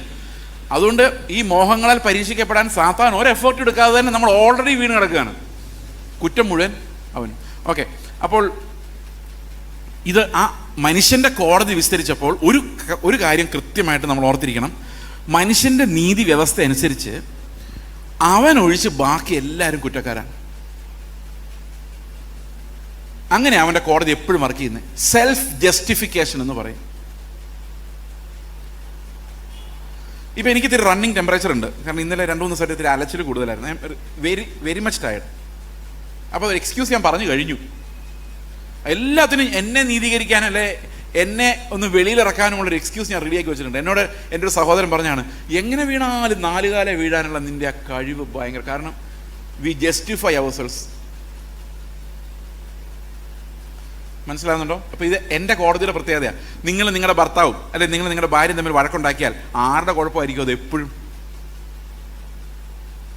ഞാൻ എന്ത് പാവമാണ്, എനിക്കൊരു സമാധാനം തരുന്നില്ലെന്നേ. അത് അയാളോട് ചോദിച്ചാൽ അയാൾ അങ്ങനെ തന്നെ പറയുന്നു. കൗൺസിൽ ചെയ്ത് നമ്മൾ ഒരു സൈഡ് കേൾക്കുമ്പോൾ തോന്നും, അയ്യോ ഇവരെന്ത് പാവമാണ്, ആ മനുഷ്യൻ ഇവരെ ഉപദ്രവിക്കാനുണ്ടെന്ന്. അയാളോട് ചോദിച്ചു കഴിയുമ്പോഴല്ലേ നമ്മുടെ അമ്മാമ്മയുടെ കഥ മനസ്സിലാകുന്നു. ഇത് ഭയങ്കര കേസ്. അപ്പം ഓരോരുത്തരും അവരുടെ ഭാഗം ജസ്റ്റിഫൈ ചെയ്യുന്ന ആ ഒരു പ്രത്യേക വൃത്തികെട്ട കോടതി. നിങ്ങൾ ആലോചിക്കുക, കോടതി എപ്പോഴും ജഡ്ജി മാത്രം ശരി, ഒരു ഭാഗം മാത്രം പിടിക്കുന്ന ഒരു കോടതി ഉണ്ടെങ്കിൽ അത് എത്ര വൃത്തികേടായിരിക്കും. അപ്പം ഇതിനകത്ത് നല്ല മനുഷ്യനെ രക്ഷിക്കണമെങ്കിൽ ദൈവത്തിന് ഒരു വലിയ ഓപ്പറേഷൻ ചെയ്യേണ്ടതായിട്ട് വന്നു. അപ്പം ദൈവത്തിൻ്റെ ഏറ്റവും വലിയ ശത്രു മനുഷ്യനാണെന്നുള്ളതിന് ഇനിയും 2-3 തെളിവുകളോടെ ഞാൻ തരാം. ഓക്കെ, ഇത് നിങ്ങളെ ഞെട്ടിപ്പിക്കുന്നൊരു തെളിവാണ്. നിങ്ങൾ ഞെട്ടുമെന്ന് എനിക്കറിയത്തില്ല, എന്നാലും പറഞ്ഞു നോക്കാം. മത്തായിയുടെ സുവിശേഷം 16-ാം അധ്യായത്തിൻ്റെ 17-ാം വാക്യം പറയുന്നു. യേശു പത്രോസിനോട് പറയുന്ന കാര്യമാണ്. യേശു അവനോട്, ബർയോന ശീമോനെ നീ ഭാഗ്യവാൻ, ജഡരക്തങ്ങളല്ല, സ്വർഗസ്ഥനായ എൻ്റെ പിതാവ് അത്രേ നിനക്കിത് വെളിപ്പെടുത്തിയത്. അപ്പൊ നല്ല കാര്യം അല്ലേ, ഡയറക്റ്റ് റെവലേഷൻ. ഈ ഡയറക്റ്റ് റെവലേഷന് പ്രത്യേകതയുണ്ട്. നീ ജീവനുള്ള ദൈവത്തിന്റെ പുത്രനായ ക്രിസ്തു എന്നും യേശു ക്രിസ്തു ആണ് ക്രിസ്തു എന്നും ഒക്കെ നേരത്തെ ആൾക്കാർ പറഞ്ഞിട്ടുണ്ട്. നഥനയേൽ പറഞ്ഞായിരുന്നു ദൈവപുത്രനായ ക്രിസ്തു എന്ന് ഞാൻ വിശ്വസിക്കുന്നു. ഓർമ്മയുണ്ടോ? ശമരിയക്കാരി സ്ത്രീ പറഞ്ഞായിരുന്നു നീ മെശിഹ എന്ന്. പക്ഷെ അവിടെ ഒന്നും കർത്താവ് പറഞ്ഞില്ല നീ ഭാഗ്യവതി, ശമരിയക്കാരി സ്ത്രീയെ നീ ഭാഗ്യവതിന്നോ, ബർത്തലോമിയോ നഥനയേലെ നീ ഭാഗ്യവാനെന്നോ പറഞ്ഞില്ല. പക്ഷെ ഇവിടെ പറഞ്ഞു. എന്തുകൊണ്ടാണെന്നറിയോ? ഈ നഥനയേൽ ശരിക്കും യേശുക്രിസ്തു ദൈവപുത്രനാണെന്ന് മനസ്സിലാക്കിയത് എങ്ങനെയാണ്? അത്തിമരത്തിന്റെ ചുവട്ടിലിരിക്കുന്ന കണ്ടതുകൊണ്ടാണ്. അത് ലോജിക്കലി കണ്ടുപിടിച്ചത്. അതായത് ഇന്നതൊക്കെ ചെയ്തിട്ടുണ്ടെങ്കിൽ, അപ്പോൾ വെളിപ്പാടായിട്ടല്ല വരുന്നത്, യുക്തിയിൽ നിന്നാണ് വരുന്നത്. അത് പോരാ. നഥനയേലോട് കർത്താവ് പറയാണ് യുക്തിയിൽ നിന്ന് നീ ഇപ്പൊ പറഞ്ഞു ഓക്കെ, പക്ഷെ നീ ദർശനം കാണണം. മനുഷ്യപുത്രന്റെ മേൽ ദൂതന്മാരെ കയറി ഇറങ്ങുകയും ചെയ്യുന്നത് നീ കാണും എന്ന് പറയുമ്പോൾ ആ ഒരു വിഷൻ ഉണ്ടെങ്കിൽ മാത്രമേ അതിനെ റെവലേഷനായിട്ട് അംഗീകരിക്കുന്നുള്ളൂ. അപ്പോൾ ഉയരത്തിൽ നിന്നൊരു വിഷൻ നഥനയേലിനില്ലായിരുന്നു, പക്ഷെ പത്രോസിനുണ്ടായിരുന്നു. ഈ ശമരിയക്കാരി സ്ത്രീ എന്തുകൊണ്ടാണ് പറഞ്ഞത്? 5 ഭർത്താക്കന്മാർ നിനക്കുണ്ടായിരുന്നു, ഇപ്പോഴുള്ളവനെ നിന്റെ ഭർത്താവല്ലെന്ന് പറഞ്ഞപ്പോൾ അവൾ കിടുങ്ങിപ്പോയി. കാരണം നാട്ടുകാരെല്ലാം അത് ഭർത്താവാന്നായിരിക്കും വിചാരിച്ചുകൊണ്ടിരിക്കുന്നത്. അപ്പോൾ അതൊരു ഭയങ്കര സീക്രട്ട് കർത്താവ് പൊളിക്കുവാണ്. അപ്പോഴാണ് പറയുന്നത് മെശിഹായാണ്. കാരണം ഇത്രയും കാര്യങ്ങൾ പറഞ്ഞു തരാൻ ഇതിൽ യുക്തിയാണ്. പക്ഷെ പത്രോസ് അങ്ങനല്ല. പത്രോസിന് ഒരു ബോധവുമില്ലാതിരിക്കുമ്പോൾ ഉയരത്തിൽ നിന്നൊരു വെളിപ്പാട് വരികയാണ്, ഇത് ജീവനുള്ള ദൈവത്തിന്റെ പുത്രനായ ക്രിസ്തു. അപ്പൊ കർത്താവ് പറയാണ് ഈ കൺഫെഷൻ, ഈ ഒരു വെളിപ്പാട്, ഇതിന്മേലാണ് ഞാൻ എൻ്റെ സഭയെ പണിയാൻ പോകുന്നത്, അതിലൊരു കഷണമാണ് നീ പത്രോസേ എന്നാണ് കർത്താവ് പറയുന്നത്. പക്ഷെ പാവം പത്രോസ് ഈ പുകഴ്ത്തി പറഞ്ഞു കഴിഞ്ഞപ്പം പത്രോസ് വേറൊരു രീതിയിലുള്ള ഒരാളായിപ്പോയി. നമ്മളിത് പുകഴ്ത്തി പറഞ്ഞു കഴിഞ്ഞാൽ പിന്നെ നമ്മൾ പോകാം. നമ്മൾ പിന്നെ ആ പുകഴ്ത്തി പറഞ്ഞ ആളുടെ അടുത്ത ആളായിട്ട് മാറും, പിന്നെ ഒട്ടിപ്പിടിക്കും. 23-ാം വാക്യത്തിൽ അതാ സംഭവിച്ചത്. അവനോ തിരിഞ്ഞ് പത്രോസിനോട് എന്താ പറഞ്ഞതെന്നറിയോ? സാത്താനെ എന്നെ വിട്ടുപോ. അപ്പൊ വെറും 7 വാക്യം കഴിഞ്ഞപ്പോൾ ഈ പത്രോസ് ആരായി മാറി? സാത്താനായി മാറി. എന്തുകൊണ്ടാണെന്നറിയോ? എന്തുകൊണ്ടാണ് സാത്താനായി മാറിയത്? ഇയാൾ സാത്താന്റെ പള്ളി വല്ലതും തുടങ്ങിയോ? സാത്താന്റെ കുർബാന ചെയ്തോ? ഇവർ സാത്താനാണ് ശരിയെന്ന് പറഞ്ഞോ? അത് പുതിയ മതം സ്ഥാപിച്ചോ? അവിടെ നിന്ന് വിട്ടുപോയി പോലും ഇല്ല, അപ്പോഴും കർത്താവിൻ്റെ കൂടെ ഉണ്ട്. പിന്നെ എങ്ങനെയാണ് സാത്താനായത്? അടുത്ത വാക്യം, നീ ദൈവത്തിൻ്റെതല്ല, നീ എനിക്ക് ഇടർച്ചയാകുന്നു, കാരണം നീ ദൈവത്തിൻ്റെതല്ല, സാത്താനുള്ളതത്ര കരുതുന്നെന്നാണോ പറഞ്ഞേക്കുന്നത്? ആണോ? അല്ല. എന്താ പറഞ്ഞേക്കുന്നത്? എങ്ങനെയാണ് സാത്താനായത്? നീ ദൈവത്തിൻ്റെതല്ല, മനുഷ്യരുടേതത്രേ കരുതുന്നത്. അപ്പൊ എങ്ങനെ ഒരാൾ സാത്താനാകുന്നു? എങ്ങനെ ഒരാൾ സാത്താനാകുന്നത്? മനുഷ്യരുടേത് കരുതിയാൽ മതി. ദൈവത്തിന്റെ വഴി, ഉയരത്തിലെ വഴി നോക്കാതെ മനുഷ്യർക്ക് വേണ്ടി മുമ്പിലിരിക്കുന്ന മനുഷ്യരെ യജമാനന്മാരായി കണ്ട് അവരുടെ നന്മ പ്രവചിച്ച് ഇന്ന് സാത്താന്റെ അന്യാഗ്നി നമ്മുടെ സഭകളിലെല്ലാം കത്തിക്കൊണ്ടിരിക്കുകയാണ്. കാരണം മനുഷ്യനാണ് ദൈവത്തിനെതിരെ അന്ത്യകാലത്ത് എഴുന്നേറ്റ് വരുന്ന എതിർ ക്രിസ്തു. അതെന്തുകൊണ്ട് അങ്ങനെ പറഞ്ഞെന്നറിയോ? അത് സാത്താൻ തന്നെയാണ്. എങ്കിലും ആ സംഖ്യ പറഞ്ഞേക്കുന്നത് എങ്ങനെയാ? ബുദ്ധിയുള്ളവൻ മൃഗത്തിന്റെ സംഖ്യ ഗണിക്കട്ടെ, അത് ഒരു മനുഷ്യന്റെ സംഖ്യ അത്രേ. അപ്പൊ ഈ സാത്താൻ എന്തിനാ നടക്കുന്നേ? നിങ്ങൾ പറ, എന്തിനാ നടക്കുന്നേ? യേശുക്രിസ്തുവിനെ മലയുടെ മുകളിലോട്ട് കൊണ്ടുപോയി സാത്താൻ എന്താ കാണിച്ചത്? ലോകത്തിലെ രാജാക്കന്മാരുടെ മഹത്വം കാണിച്ചത്. It's about the glory of men. ആണോ? ഇതല്ല എന്നെ ഏൽപ്പിച്ചിരിക്കുന്ന എന്ന് പറഞ്ഞ ലോകത്തിൽ നമ്മൾ കാണുന്ന ഗ്ലോറി സാത്താനെ ഏൽപ്പിച്ചിരിക്കുക. അവൻ അതിന്റെ കസ്റ്റോഡിയനാ. അവന്റെ ഒരു ഗ്ലോറിയും ഇല്ല. അവൻ ഗ്ലോറി ഉണ്ടാക്കുന്നത് മനുഷ്യരെ വെച്ചിട്ടാ. ആണോ? നിങ്ങൾ ഞെട്ടിയിരിക്കുന്നതാണോ മിണ്ടാത്തതാണോ? ഇങ്ങനെയാണോ നിങ്ങൾ എപ്പോഴും? എനിക്കറിയത്തില്ല. അപ്പൊ മനുഷ്യർക്ക് വേണ്ടിയുള്ള മതം, മനുഷ്യരുടെ നീതിയെ ആഘോഷിക്കുന്ന പ്രസ്ഥാനങ്ങൾ, മനുഷ്യരുടെ കഴിവിൽ പടുത്തുയർത്തുന്നത്, ഇതെല്ലാം ദൈവത്തിനെതിരെയാണ് വരുന്നത്. അപ്പൊ എത്ര നമ്മൾ സൂക്ഷിക്കണമെന്ന് ആലോചിച്ച് നോക്കി. ഓരോ പ്രസംഗം കഴിയുമ്പോഴും നോക്കണം, ക്രിസ്തു ആണോ മഹത്വപ്പെടുന്നത് അതോ ഈ ലോകമാണോ മഹത്വപ്പെടുന്നത്? ഓരോ പ്രസംഗം കഴിയുമ്പോഴും നോക്കണം, ഈ മണ്ണിനോട് എനിക്ക് കൊതി വർദ്ധിക്കുകയാണോ അതോ കർത്താവെ നിന്റെ രാജ്യത്തിൽ വരാൻ എൻ്റെ ഉള്ളം തിടുക്കം കൂട്ടുകയാണോ? ഏതാണ് ഓരോ പ്രസംഗവും എൻ്റെ ഉള്ളിൽ ഉൽപ്പാദിപ്പിച്ച് വിടുന്ന ഓരോ പ്രവാചകൻ പ്രവചിക്കുമ്പോൾ എനിക്കൊരു 5 വർഷം കൂടെ ജീവിക്കണം എന്നാണ് തോന്നുന്നത്, എത്രയും വേഗം കർത്താവിൻ്റെ അടുത്ത് പോകണമെന്നാണ് തോന്നുന്നത്. ഇതാണ് ആത്മാവിൻ്റെ സെപ്പറേഷൻ എന്ന് പറയുന്നത്. We need to discern the spirits. അപ്പോൾ അതുകൊണ്ട് എന്താണ് അപകടം ഉണ്ടായെന്ന് വെച്ച് കഴിഞ്ഞാൽ, ഈ നിത്യത എന്നുള്ളൊരു കാഴ്ചപ്പാട്, നാളെ നടക്കാനിരിക്കുന്ന ഒരു കാര്യം നടന്നു എന്ന് പറയാം, ആ ഒരവസ്ഥയിലേക്ക് എത്തി. പക്ഷെ നിത്യത അങ്ങനെയല്ല. എല്ലാ മോമെന്റിലും ഇപ്പം ഞാൻ നിങ്ങളോട് സംസാരിക്കുമ്പോഴും ഈ നിത്യത എന്ന് പറയുന്ന ഒരു റിയാലിറ്റിയാണ്. അവനെ വിശ്വസിക്കുന്നവർ നിത്യജീവങ്കിലേക്ക് പ്രവേശിച്ചിരിക്കുന്നു. ഈ നിത്യതയുടെ വാഗ്ദത്തങ്ങളിലൂടെയാണ് നമ്മൾ പാപങ്ങളെ ജയിക്കുന്നത്. നമുക്ക് അതെങ്ങനെയാണെന്ന് നമുക്ക് നോക്കാം. പ്രത്യാശ എന്ന് പറഞ്ഞാൽ എന്താണ്? അവിടെയാണ് നമ്മൾ എറ്റേണിറ്റി, ഗ്ലോറി എന്നുള്ള വിഷയങ്ങളൊക്കെ കൈകാര്യം ചെയ്യുന്നത്. പ്രത്യാശ എന്ന് പറഞ്ഞാൽ എന്താണ്? ഞാൻ 2014 ഒരു ചർച്ചിൽ പ്രസംഗിക്കായിരുന്നു. ഒരു ഈവനിങ് ടൈം, ഏതാണ്ട് ഇതേ ടൈമാണ്. അപ്പം ഞാൻ അവരോട് ചോദിച്ചു, എൻ്റെ പുറകിൽ ഒരു 5-6 പാസ്റ്റർമാർ ഇരിപ്പുണ്ടായിരുന്നു. അപ്പം എന്നെ അങ്ങനെ ആൾക്കാർക്ക് അറിയത്തില്ല. 2018 ശേഷമാണ് ഇങ്ങനൊരു മനുഷ്യനുണ്ടെന്ന് ആൾക്കാർ കണ്ടുപിടിച്ചത്. അത് ഞാൻ കണ്ടുപിടിക്കണമെന്ന് ആഗ്രഹിച്ചിട്ട് കണ്ടുപിടിച്ചതല്ല. ഞാൻ നമ്മുടെ കുണ്ടറയിലുള്ള ചർച്ച് ഓഫ് ഗോഡിൽ പ്രസംഗിക്കുന്ന സമയത്ത് അവർ ഇത് യൂട്യൂബിൽ ലൈവ് കൊടുക്കുമായിരുന്നു. അപ്പം ഞാൻ ചെന്നപ്പോൾ അവർ പറഞ്ഞു, ഇത് എന്താ സംഗതി ഒഴുക്കി വെച്ചിരിക്കുന്നത്? അപ്പോൾ അവർ പറഞ്ഞത് ലൈവാണ് യൂട്യൂബിൽ. ഞാൻ പറഞ്ഞു വേണ്ട, കാരണം എനിക്ക് പേടിയായിരുന്നു, എന്തെങ്കിലും അബദ്ധം പറഞ്ഞു പോയാൽ പിന്നെ ഇത് തൂത്താലും തുടച്ചാലും പോകത്തില്ല. തന്നെ നമ്മൾ പറയുമ്പോൾ എക്സാമ്പിൾസിനകത്ത് ഞാൻ മാത്രമല്ല ഉള്ളത്, എൻ്റെ ഭാര്യയുണ്ട്, പിള്ളേരുണ്ട്. വീട്ടിലോട്ട് ചെല്ലുമ്പോൾ പിള്ളേർ വിടില്ല, എന്തിനാ പപ്പ ഞങ്ങളുടെ കഥ പറഞ്ഞെന്ന് ചോദിക്കും. ഇനി അയൽവക്കക്കാരുടെ കഥയുണ്ട്, ചർച്ചിലെ കഥയുണ്ട്, ഇതെല്ലാം കൂടെ കർത്താവ് യൂട്യൂബിൽ വരുമല്ലോ. അപ്പോൾ ഞാൻ പറഞ്ഞു, എനിക്ക് സ്വതന്ത്രമായിട്ട് പ്രസംഗിക്കണമെങ്കിൽ ഇതൊക്കെ ഒന്ന് ഓഫ് ചെയ്യാമെന്ന് ചോദിച്ചു. അന്നേരം പറഞ്ഞു, ഇത് വെറും 150 പേരുള്ള ഒരു ചർച്ചിൽ മാത്രമേ ഇതിൻ്റെ ലിങ്ക് ഉള്ളൂ, വേറെ ആരും ഇത് കാണും. ഞാൻ പറഞ്ഞു, എന്നാൽ പിന്നെ ഓക്കെ ആയിക്കോട്ടെ. പിന്നെ ഇത് ആരൊക്കെയോ വൈറലാക്കി എതിലേക്കോ പോയി. അവസാനം എൻ്റെ രഹസ്യങ്ങൾ, വീട്ടിലെ കാര്യങ്ങൾ, പിള്ളേരുടെ കാര്യങ്ങളെല്ലാം നാട്ടിൽ യൂട്യൂബ് വഴി വൈറലായി. അങ്ങനെയാണ് ഇങ്ങനൊരാളുണ്ടെന്ന് ആൾക്കാർക്ക് മനസ്സിലായത്.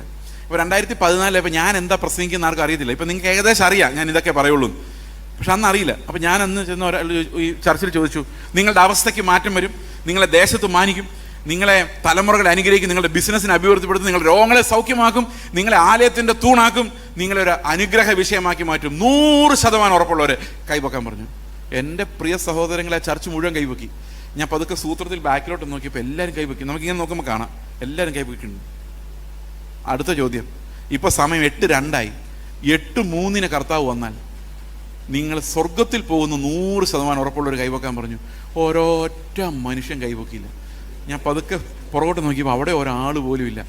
വിശ്വാസം എന്നതോ എന്തോ ആശിക്കുന്നേ?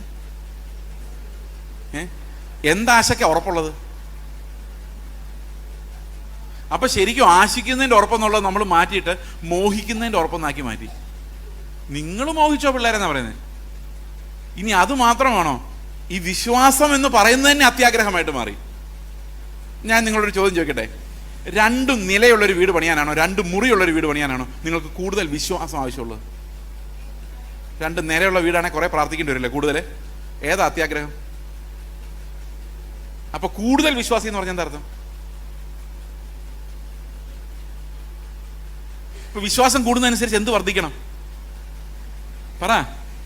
മോഹങ്ങൾ വർദ്ധിക്കണം. നിങ്ങൾ പിന്നെ ഞെട്ടിയിരിക്കുന്ന പോലെ ഉണ്ട്. അപ്പം വിശ്വാസ വീരൻ എന്ന് പറഞ്ഞ ആരാ? ഒയ്യോ, എല്ലാ മോഹവും പ്രാർത്ഥിച്ച് സാധിച്ച ആള്. ഞാനിങ്ങനെ പലപ്പോഴും ആലോചിക്കാറുണ്ട്, ഈ വിശ്വാസ ജീവിതം, വിശ്വാസം എന്ന് പറയുമ്പോഴേ, ഞാനും പൗലോസും കർത്താവിൻ്റെ ബീമാ സീറ്റിന് മുമ്പിൽ പ്രതിഫലം വാങ്ങിക്കാൻ പോയി നിൽക്കുവാണ്. ഞാൻ ഭയങ്കര വിശ്വാസ വീരനാണ്. ഇങ്ങനെ ഒത്തിരി വിശ്വാസ വീരന്മാർ നമ്മുടെ ഇടയിലൊക്കെ ഉണ്ട്. അതുപോലെ ഒരാളാണ് ഞാൻ. അപ്പോൾ അവിടെ ചെന്നപ്പോൾ പൗലോസിൻ്റെ കർത്താവ് ചോദിച്ചു, പൗലോസെ നീ വിശ്വാസിയാണോ? പൗലോസ് പറഞ്ഞത് ഞാൻ വിശ്വാസം. എന്താ വിശ്വസിച്ചത്? നല്ല പോർപ്പ് ഒരു തോട്ടം തികച്ചു വിശ്വാസം കാത്തു നീതിയുടെ കിരീടം എനിക്കായി വെച്ചിരിക്കുന്നു. അപ്പോൾ കർത്താവ് പറഞ്ഞു, ഓക്കെ, നിനക്കുള്ള നീതിയുടെ കിരീടം ഇതാണ് എന്ന് പറഞ്ഞ് കിരീടം വെച്ചു കൊടുത്തു. അടുത്ത ഞാൻ എന്നോട്, നീ എന്താടാ വിശ്വസിച്ചത്? നീ വിശ്വാസിയാണോ? ഞാൻ ഭയങ്കര വിശ്വാസിയാണ്. എന്താ വിശ്വസിച്ചത്? ഓരോ ദിവസവും വിത്ത് വൈബ്രേഷൻ നീ എന്നെ നടത്തുമെന്ന് ഞാൻ വിശ്വസിച്ചു. നിങ്ങൾ കേട്ടിട്ടില്ലേ ഈ വൈബ്രേഷൻ? എന്നും നടത്തുന്ന ദൈവം. അത് അപ്പോൾ നടത്തി. 2, എനിക്കൊരു ജോലി ഇല്ലായിരുന്നു. ഞാൻ പ്രാർത്ഥിച്ചു, കർത്താവെ ജോലി തരാതെ ഞാൻ ഈ ഉപവാസം നിർത്തത്തില്ല. ഞാൻ വിശ്വസിച്ചു, നീ എനിക്ക് ജോലി തന്നു. ഓക്കെ. കല്യാണം നടക്കാൻ വേണ്ടി പ്രാർത്ഥിച്ചു, വിശ്വസിച്ച് പ്രാർത്ഥിച്ചു, നീ തക്ക തുണയെ തന്നു. തക്ക തുണയാണല്ലോ എന്നും അടിയായിരുന്നു, എന്നാലും തക്ക തുണയെ തന്നു. പിള്ളേരെ തന്നു. പിന്നെ പിള്ളേരുടെ എഡ്യൂക്കേഷന് വേണ്ടി പ്രാർത്ഥിച്ചു. എഡ്യൂക്കേഷൻ തന്നു. പിന്നെ അവരെ കാനഡയിലും അമേരിക്കയിലും സെറ്റിൽ ചെയ്യാൻ വേണ്ടി പ്രാർത്ഥിച്ചു. എല്ലാവരും പോയി. ഇവിടെ എങ്ങും ആരുമില്ല. വയസ്സലാം കാലത്ത് അപ്പച്ചനും അമ്മച്ചും ഒറ്റയ്ക്ക് ഇരിപ്പാണ്. എന്താ അനുഗ്രഹം അല്ലത്. അവസാനം പറഞ്ഞു, കർത്താവെ, ഞാൻ വിശ്വാസി വന്ന ശേഷം ഇന്നേ വരെ ആശുപത്രി പോയിട്ടില്ല. തലവേദന വന്നാലും വയറുവേദന വന്നാലും ഞാൻ ആശുപത്രി പോകാതെ വിശ്വാസത്താൽ സൗഖ്യം പ്രാപിച്ചു. നല്ല കാര്യമാണ്. പക്ഷെ കർത്താവ് പറഞ്ഞു, ഓക്കെ, എന്നാൽ പിന്നെ പോയിക്കോ. അപ്പം നീതിയുടെ കിരീടം. അപ്പം കർത്താവ് പറഞ്ഞു, നീ പ്രാർത്ഥിച്ചതെല്ലാം നിനക്ക് തന്നല്ലോ, അതൊന്നും പക്ഷെ ഇങ്ങോട്ട് വരത്തില്ല. നീ പ്രാർത്ഥിച്ച് വിശ്വാസത്താൽ മേടിച്ച രോഗസൗഖ്യം ഉൾപ്പെടെ, ശുശ്രൂഷ ഉൾപ്പെടെ, സ്റ്റേജുകൾ ഉൾപ്പെടെ കർത്താവ് തന്നു എന്ന് നിങ്ങൾ വിശ്വസിക്കുന്ന വിറ്റാമിൻ എം ഉൾപ്പെടെ, മനസ്സിലായോ? വിറ്റാമിൻ മാമോൻ, വിറ്റാമിൻ മണി, അതുൾപ്പെടെ എല്ലാം ഇവിടെ ഇട്ടിട്ട് ഒരൊറ്റ പോക്കാം. അവിടെ ചെല്ലുമ്പം വിശ്വാസിയാന്ന് പറഞ്ഞിട്ട് എന്തെങ്കിലും കാര്യമുണ്ട്? ഒരു സാധനവും കൊണ്ടുപോകാനില്ല. എല്ലാം കത്തിപ്പോകുന്ന സാധനങ്ങൾക്ക് വേണ്ടി ഉപവാസം ഇരുന്ന് നെടുമ്പാട് വീണ് പിള്ളേരെ നാട്ടിൽ നിന്ന് ഓടിച്ച് ഏതോ ദേശത്ത് കടത്തി വിട്ടു. പ്രാർത്ഥിച്ചു വിട്ടതാ. എന്തു പ്രാർത്ഥന നടക്കുന്നില്ല. ജർമ്മനിയിലോട്ടും കാനഡയിലൊക്കെ പിള്ളേരിവിടെ. ഞാൻ ഇന്ന് രാവിലെ പറഞ്ഞ ഇവിടെ പിള്ളേരില്ല. 2-3 ജനറേഷൻ കഴിയുമ്പോഴേക്കും ഇവിടെ ആരും കാണില്ല. അപ്പൊ പ്രാർത്ഥിച്ച് പിള്ളേരെല്ലാം കർത്താവ് അങ്ങ് കൊണ്ടുപോവാ. അപ്പനമ്മമാരല്ല ഒറ്റയ്ക്ക് ഇവിടെ. ഈ ഒരു സംസ്കാരത്തിനകത്ത് നമ്മൾ പെട്ടുപോയി. ശരിയാണോ ഞാൻ പറയുന്നത്? അപ്പൊ എന്തിനാ പ്രാർത്ഥിക്കുന്നത്? പാസ്റ്റർ എന്തിനാ ഒരു ചർച്ചില്? ഞങ്ങളുടെ പിള്ളേർക്ക് വിടുതലിന് വേണ്ടി പ്രാർത്ഥിക്കാൻ വേണ്ടി. ആരെങ്കിലും സ്വർഗത്തിൽ പോകുന്ന കാര്യം മിണ്ടുന്നുണ്ടോ? നോ. അപ്പൊ ഞാൻ ഈ പ്രവാചകനോട് പറഞ്ഞു, ഈ ഒരു ശമരിയാക്കാരി സ്ത്രീ, ഒരു ഷണ്ണൻ, ഇങ്ങനെ കർത്താവിന് 100 ആടിൽ ഒരാട്, ആ ഒരു വ്യൂ കിട്ടാൻ എന്ത് വേണം? അങ്ങനെ ഒരു വിഷൻ എനിക്ക് കിട്ടുവാണെങ്കിൽ എന്നോട് പറയണമെന്ന് പറഞ്ഞപ്പോൾ ഈ പുള്ളി എന്നോട് പറയണേ, എൻ്റെ പാസ്റ്റർ, ഞാൻ പറയുന്ന കാര്യങ്ങളൊക്കെ അതുപോലെ നടക്കുന്നുണ്ട്, പക്ഷേ ഏത് ആത്മാവിനാലാണ് ഞാനിത് പറയുന്നത് ഇപ്പം എനിക്ക് സംശയം തോന്നുന്നു. പുള്ളി പ്രവചനം നിർത്തി. എത്ര പേരെ വഴിതെറ്റിക്കേണ്ട ആളാണെന്നറിയോ? പുള്ളി ഇപ്പോൾ ജോലി ചെയ്ത് ജീവിക്കുക. അപ്പോൾ പുള്ളിക്ക് മനസ്സിലായത് ക്രിസ്തുവിൻ്റെ വഴിയിലേക്കല്ല ഞാൻ ആളെ വിടുന്നതെന്നുള്ള കാര്യം. നമ്മൾ ഈ ലോകത്തിൻ്റെ മെസ്മറൈസിങ് പ്ലഷറുകളിലേക്ക് അല്ലെങ്കിൽ അതിൻ്റെ ബ്യൂട്ടിയിലേക്ക് ആകർഷിക്കുന്ന ഒരു പരിപാടിയായിട്ട് ഈ ശുശ്രൂഷകൾ വന്നുകൊണ്ടിരിക്കുകയാണ്. ഓക്കെ, അപ്പോൾ എന്താണ് ഈ പ്രത്യാശ എന്ന വാക്ക്? അതാണ് നമ്മൾ പറഞ്ഞു തുടങ്ങി. What is hope? പ്രത്യാശിക്കുന്നതിൻ്റെ ഉറപ്പ് എന്താണ്? ഓക്കെ, പ്രത്യാശ എന്തിനു വേണ്ടിയുള്ളതാണ്? നമുക്കൊന്ന് വായിക്കാം. റോമാലേഖനം 8-ാം അധ്യായത്തിൻ്റെ 23-ാം വാക്യം. ഞാനിത് പണ്ട് ഇവിടെ വന്നപ്പോൾ നിങ്ങളോട് കാണാതെ പഠിക്കാൻ പറഞ്ഞ വാക്യമാണ്. നിങ്ങളെല്ലാം മറന്നുപോയെന്ന് എനിക്കറിയാം, പക്ഷെ ഞാൻ മറക്കില്ല. ആത്മാവെന്ന ആദ്യദാനം ലഭിച്ചിരിക്കുന്ന നാമും നമ്മുടെ ശരീരത്തിന്റെ വീണ്ടെടുപ്പായ പുത്രത്വത്തിന് വേണ്ടി കാത്തുകൊണ്ട് ഉള്ളിൽ ഞരങ്ങുന്നു. അപ്പൊ ശരീരത്തിന്റെ വീണ്ടെടുപ്പായ പുത്രത്വം കാത്തിരിക്കുക. നമ്മൾ എന്ന് നടക്കും? കർത്താവിന്റെ അടുത്ത വരവിങ്കൽ നടക്കും. അപ്പൊ പ്രത്യാശ എന്ന് പറഞ്ഞാൽ എന്തുവാ? ആത്മാവെന്ന ആദ്യദാനം ലഭിച്ചിരിക്കുന്നവരായ നാമും നമ്മുടെ ശരീരത്തിന്റെ വീണ്ടെടുപ്പായ പുത്രത്വത്തിന് വേണ്ടി കാത്തുകൊണ്ട് ഉള്ളിൽ ഞരങ്ങുന്നു. ഞരക്കം എന്ന് പറഞ്ഞാൽ എന്താണെന്നറിയോ? ഞരക്കം എന്ന് പറഞ്ഞാൽ എന്താണെന്നറിയോ? ഈ പ്രസംഗം 8:45 നിർത്തുമെന്നാണല്ലോ നിങ്ങൾ വിചാരിച്ചിരിക്കുന്നത്. 9:45 ഞാൻ നിർത്താതെ ഒരു വാക്യവും കൂടെ എന്ന് പറയുമ്പോൾ നിങ്ങൾക്ക് തോന്നുന്ന ഫീലിംഗ് ആണ് ഞരക്കം. നിങ്ങൾ അങ്ങനെ തോന്നിയിട്ടുണ്ടോ ഞായറാഴ്ചകളിലൊക്കെ ചിലപ്പോഴെങ്കിലും? അപ്പോൾ വിശ്വാസികൾ എന്ന് വെച്ച് കഴിഞ്ഞാൽ പണ്ട് കാലത്തൊക്കെയാണ് പ്ലാസ്റ്റിക് ഇങ്ങനെ മടക്കും. അപ്പം മുഴുവൻ സൗണ്ട് ആയിരിക്കും. 1 മണിയാകുമ്പോഴേക്കും എല്ലാം ബൈബിൾ ഞങ്ങൾക്ക് മതിയായി വിട്ടേക്കുന്നത്. അതിനാണ് ഞരക്കം എന്ന് പറയുന്നത്. ഓക്കെ, ചില ക്ലാസ്സുകളിൽ ബോറൻ ക്ലാസ്സിൽ പിള്ളേരിരുന്ന് ഈ പ്രൊഫസർ പറയുന്നൊന്നും കേൾക്കുന്നില്ല, മഴയുമാണ്, അയാൾ തന്നെ ഉറങ്ങുവാണ് സ്റ്റേജിൽ നിന്നുകൊണ്ട്. ഞങ്ങൾക്കൊരു സഹോദരൻ ഉണ്ടായിരുന്നു ആന്ധ്രയിൽ. അദ്ദേഹം ട്രാൻസ്ലേറ്റ് നിൽക്കുമ്പോൾ കൂടെ സൈഡിൽ നിന്ന് ഉറങ്ങും. പിന്നെ ഇടയ്ക്ക് തട്ടി വിളിക്കണം, അന്നേരം നിന്നുകൊണ്ട് ട്രാൻസ്ലേറ്റ് ചെയ്തിരിക്കുന്നതിന് ഉറങ്ങും. അപ്പോൾ ഈ സാർ ഇങ്ങനെ മഹാബോറൻ ക്ലാസ് എടുത്തുകൊണ്ടിരിക്കുന്ന സമയത്ത് പിള്ളേർ വെള്ളിയാഴ്ചകളാണെങ്കിൽ എങ്ങനെയെങ്കിലും മണിയടിച്ചാൽ വീട്ടിൽ പോകാമല്ലോ എന്ന് നോക്കിയിരിക്കുന്ന ഒരു കാത്തിരിപ്പുണ്ടല്ലോ, അതാണ് ഈ ഞരക്കം.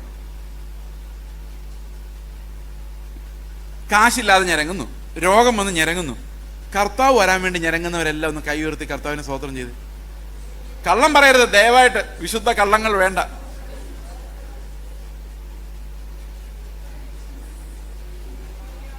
വിശുദ്ധ കള്ളങ്ങൾ പറഞ്ഞ് കർത്താവിനെ സുഖിപ്പിക്കരുത്. കർത്താവിന് നമ്മുടെ അന്തരാത്മാവ് വരെ അറിയാം. നമ്മൾ ഞരങ്ങുന്നത് മുഴുവൻ വിടുതലിന് വേണ്ടിയാ. എൻ്റെ കർത്താവ് എത്ര നാളായി കാത്തിരിക്കുന്നു ആ ലോണൊന്ന് പാസ്സായി കിട്ടാൻ. കഴിഞ്ഞ ദിവസം ഒരു അമ്മച്ചി ഞങ്ങളുടെ വീട്ടിൽ വന്നു. 35 വർഷമായിട്ട് പെന്തക്കോസ്തിലാണ്. പാവം ഒരമ്മച്ചി. അമ്മച്ചി വീട് പണിയാൻ വേണ്ടി സ്ഥലം വാങ്ങിച്ചു വീട് പണിയാനുള്ള കാശൊക്കെ സംഘടിപ്പിച്ച് വെച്ചു. ഈ പണി തുടങ്ങി പറമ്പിൽ വെട്ടി കഴിഞ്ഞപ്പോൾ മനസ്സിലായത് അകത്ത് മുഴുവൻ പാറയാണ്. ഈ പാറ പൊട്ടിച്ചു കഴിഞ്ഞപ്പോഴേക്കും കാശ് തീർന്നു പോയി. ആ അമ്മച്ചി ഞങ്ങളുടെ വീട്ടിൽ വന്നിരുന്ന് പറഞ്ഞെന്താണെന്നറിയാം, എനിക്കത് കിട്ടിയില്ല, പക്ഷെ വാഗ്ദത്തമുണ്ട്, ഞാനൊരു വീട് പണിയും. പുള്ളിക്കാരി മരിക്കാറായെന്ന് ആലോചിക്കണം. അപ്പോഴും എങ്ങനെയെങ്കിലും ഒരു വീട് ഫിനിഷ് ചെയ്യണം. ആ ഒരു സ്വപ്നം, മലയാളിയുടെ ഏറ്റവും വലിയ സ്വപ്നം എന്ന് പറഞ്ഞാൽ ഒരു വീടാണ്. എല്ലാവർക്കും സന്തോഷമായോ? ഇതിനു വേണ്ടിയാണ് പ്രാർത്ഥന ഉപവാസം മൊത്തം. ഓക്കെ, അപ്പൊ പ്രത്യാശിക്കുന്നതെന്ന് പറഞ്ഞാൽ എന്താ? ഞരങ്ങുന്ന എന്തിനു വേണ്ടിയാ? കർത്താവെ നിന്റെ തേജസ് ഞാൻ പ്രാപിക്കുന്നുണ്ട്. എന്തുകൊണ്ടാണ് ഞരക്കം ഉണ്ടാകുന്നറിയോ? ആത്മാവ് നമ്മുടെ ഉള്ളിൽ വരുമ്പോൾ ആത്മാവിന് ഏറ്റവും വലിയ ബുദ്ധിമുട്ട് നമ്മുടെ പാപമുള്ള ശരീരമാണ്. ഈ പാപമുള്ള ശരീരത്തിൽ ആത്മാവ് ഞരങ്ങിക്കൊണ്ടായിരിക്കുന്നത്. അത് റോമാലേഖനം 8 അധ്യായത്തിൽ നമ്മൾ വായിക്കും മനസ്സിലാവും. നമ്മുടെ ശരീരത്തിൽ പാപമുള്ളത് കൊണ്ട്, ക്രിസ്തുവിനെ പോലെ നമ്മളല്ലാത്തത് കൊണ്ട് നമ്മുടെ ഉള്ളിലിരുന്ന് ആത്മാവ് വല്ലാതെ ഞരങ്ങുന്നുണ്ട്. എങ്ങനെ ഞരങ്ങുന്നറിയോ? ഈ തേജസ് എന്ന് വരും, ഈ തേജസ് എന്ന് വരും. കാരണം ആത്മാവിന് അസഹനീയമാണ് എന്ത്? പാപ സ്വഭാവം. അപ്പൊ നമ്മളും തന്നെ ഞരങ്ങുക. കർത്താവെ, ആത്മാവ് വസിക്കുന്ന ദൈവത്തിന്റെ ആലയമായ എന്നിൽ കോപം, പലതരത്തിലുള്ള വികാരങ്ങൾ ഇങ്ങനെ എൻ്റെ ശരീരത്തിൽ നിന്ന് ഉണ്ടാവുകയാണല്ലോ കർത്താവെ, എന്ന് എനിക്കൊരു തേജസ്കരണം ഉണ്ടാകും, എന്നും പാപമൊന്നും ഇല്ലാതെ നിന്റെ മുമ്പിൽ ഞാൻ ധൈര്യമായിട്ട് നിൽക്കും. ഈ ഞരക്കം ആത്മാവുള്ള എല്ലാവർക്കും ഉണ്ടാകണമെന്നാണ്. മനസ്സിലായ? ഒരു കാലത്ത് ഈ ഞരക്കമായിരുന്നു രക്ഷ. ഈ പ്രത്യാശ എന്ന് പറഞ്ഞാൽ ആ ഞരക്കമാണ്.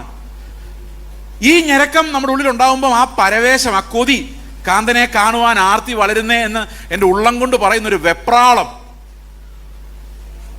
എന്നോട് ഈ ഞരക്കം എന്നുള്ള വാക്കിനൊരു സഹോദരൻ പറഞ്ഞ അർത്ഥമാണ് ആകാംക്ഷയോടെയുള്ള വെപ്രാളം. ഈ വെപ്രാളം നമ്മുടെ ഉള്ളിൽ കർത്താവിനെ കാണാൻ വേണ്ടി ഉണ്ടാവുക, തേജസ് പ്രാപിക്കാൻ വേണ്ടി ഉണ്ടാവുക എന്ന് പറയുന്ന ഇതിനെയാണ് നമ്മൾ പ്രത്യാശ എന്ന് പറയുന്നത്. ഇനി പ്രത്യാശഗാനം പാടാൻ നമുക്ക് ധൈര്യമുണ്ടോ?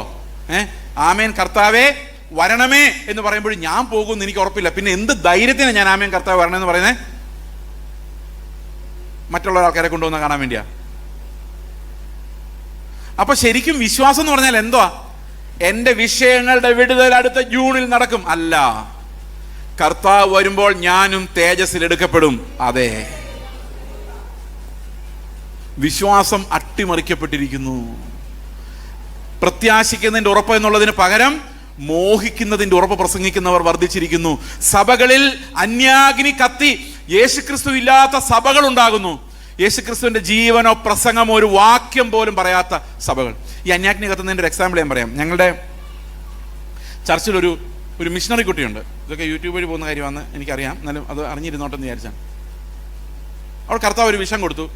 കർത്താവിനെ കുറിച്ച് ഒരിക്കലും കേട്ടിട്ടില്ലാത്ത ഒരു ദേശത്ത് പോയിട്ട് ജീവം മരണം അതിജീവിച്ച് 1.5 വർഷം അവിടെ താമസിച്ച്, 2 വർഷം അവിടെ താമസിച്ചു. 1 വർഷം കൊണ്ട് പോരാമായിരുന്നു, പക്ഷേ വേണ്ട, 1 വർഷം കൊണ്ട് ഞാൻ താമസിച്ചോട്ടെ എന്ന് റിക്വസ്റ്റ് ചെയ്തൊരു വളരെ വിദൂരമായൊരു രാജ്യത്ത് പോയി താമസിച്ചു. കർത്താവിൻ്റെ വേല ചെയ്തു, വളരെ സക്സസ്ഫുൾ ആയിട്ട് ചെയ്തു. തിരിച്ചു വന്നപ്പോൾ ഈ കുട്ടിക്ക് തിരിച്ചു പോകണം. പക്ഷേ വീട്ടിലെല്ലാവരും വിശ്വാസികളാണ്, പെന്തക്കോസ്തുകാരാ. പക്ഷേ എന്താ ചെയ്തെന്നറിയാമോ? വീട് പൂട്ടിയിട്ടിട്ട് പാസ്റ്റർമാരെ തലയൊക്കെ വെച്ച് പ്രാർത്ഥിപ്പിക്കുക, ഈ മിഷണറി ആയിട്ട് പോകുന്ന ആത്മാവിനെ ശാസിക്കാൻ വേണ്ടി. എന്ന് ആലോചിച്ചു. പെന്തക്കോസ്ത് നടന്ന കാര്യമാണ്, എനിക്കറിയാവുന്ന സ്ഥലത്ത്. അപ്പൊ അന്യാഗ്നി കത്തിയാൽ എവിടം വരെ കത്തും? കർത്താവിനെ തള്ളിപ്പറയുന്ന ഒരു സ്പിരിറ്റിലേക്ക് അത് നമ്മുടെ ഇടയിൽ എത്തിക്കഴിഞ്ഞു. കർത്താവിനെ പ്രാക്ടിക്കലി ലൈഫിന്റെ എല്ലാ ഭാഗത്തുനിന്നും തള്ളിക്കളയുന്ന, അവന്റെ കയ്യിൽ നിന്ന് അനുഗ്രഹങ്ങൾ മാത്രം വാങ്ങിക്കുന്ന, അവന്റെ ജീവന്റെ പങ്കാളിത്തമില്ലാത്ത നിർജീവ ക്രിസ്ത്യാനികൾ നമ്മുടെ ഇടയിൽ വർദ്ധിക്കുന്നു. മാത്രമല്ല ശുശ്രൂഷകരുടെ ഇടയിലും അത് വർദ്ധിച്ചു വരുന്നത് കൊണ്ട് അടുത്ത തലമുറയ്ക്ക് പോലും കർത്താവിനെ ലഭിക്കുന്നില്ല എന്നുള്ളതാണ് ഇന്നത്തെ ഏറ്റവും ദുഃഖകരമായ കാര്യം. ഓക്കെ, അപ്പോൾ പ്രത്യാശിക്കുന്നതിൻ്റെ ഉറപ്പ്. ഇനി അടുത്ത എന്താണ്? വിശ്വാസം എന്നതോ പ്രത്യാശിക്കുന്നതിൻ്റെ ഉറപ്പും കാണാത്ത കാര്യങ്ങളുടെ നിശ്ചയവും. അപ്പൊ നമുക്ക് ശരിക്കും ഒരു പ്രത്യാശ ഉണ്ടോ? എന്തുകൊണ്ടാണ് ഈ, അഥവാ പ്രത്യാശ ഇല്ലെങ്കിൽ എന്തുകൊണ്ടാണ് ഇല്ലാത്തത്? എങ്ങനെയാണ് ഈ പ്രത്യാശ പോയത്? 2 കാരണങ്ങളുണ്ട്. ഒന്ന് ഞാൻ നേരത്തെ പറഞ്ഞ പോലെ ഉപജീവന ചിന്തകളാണ്.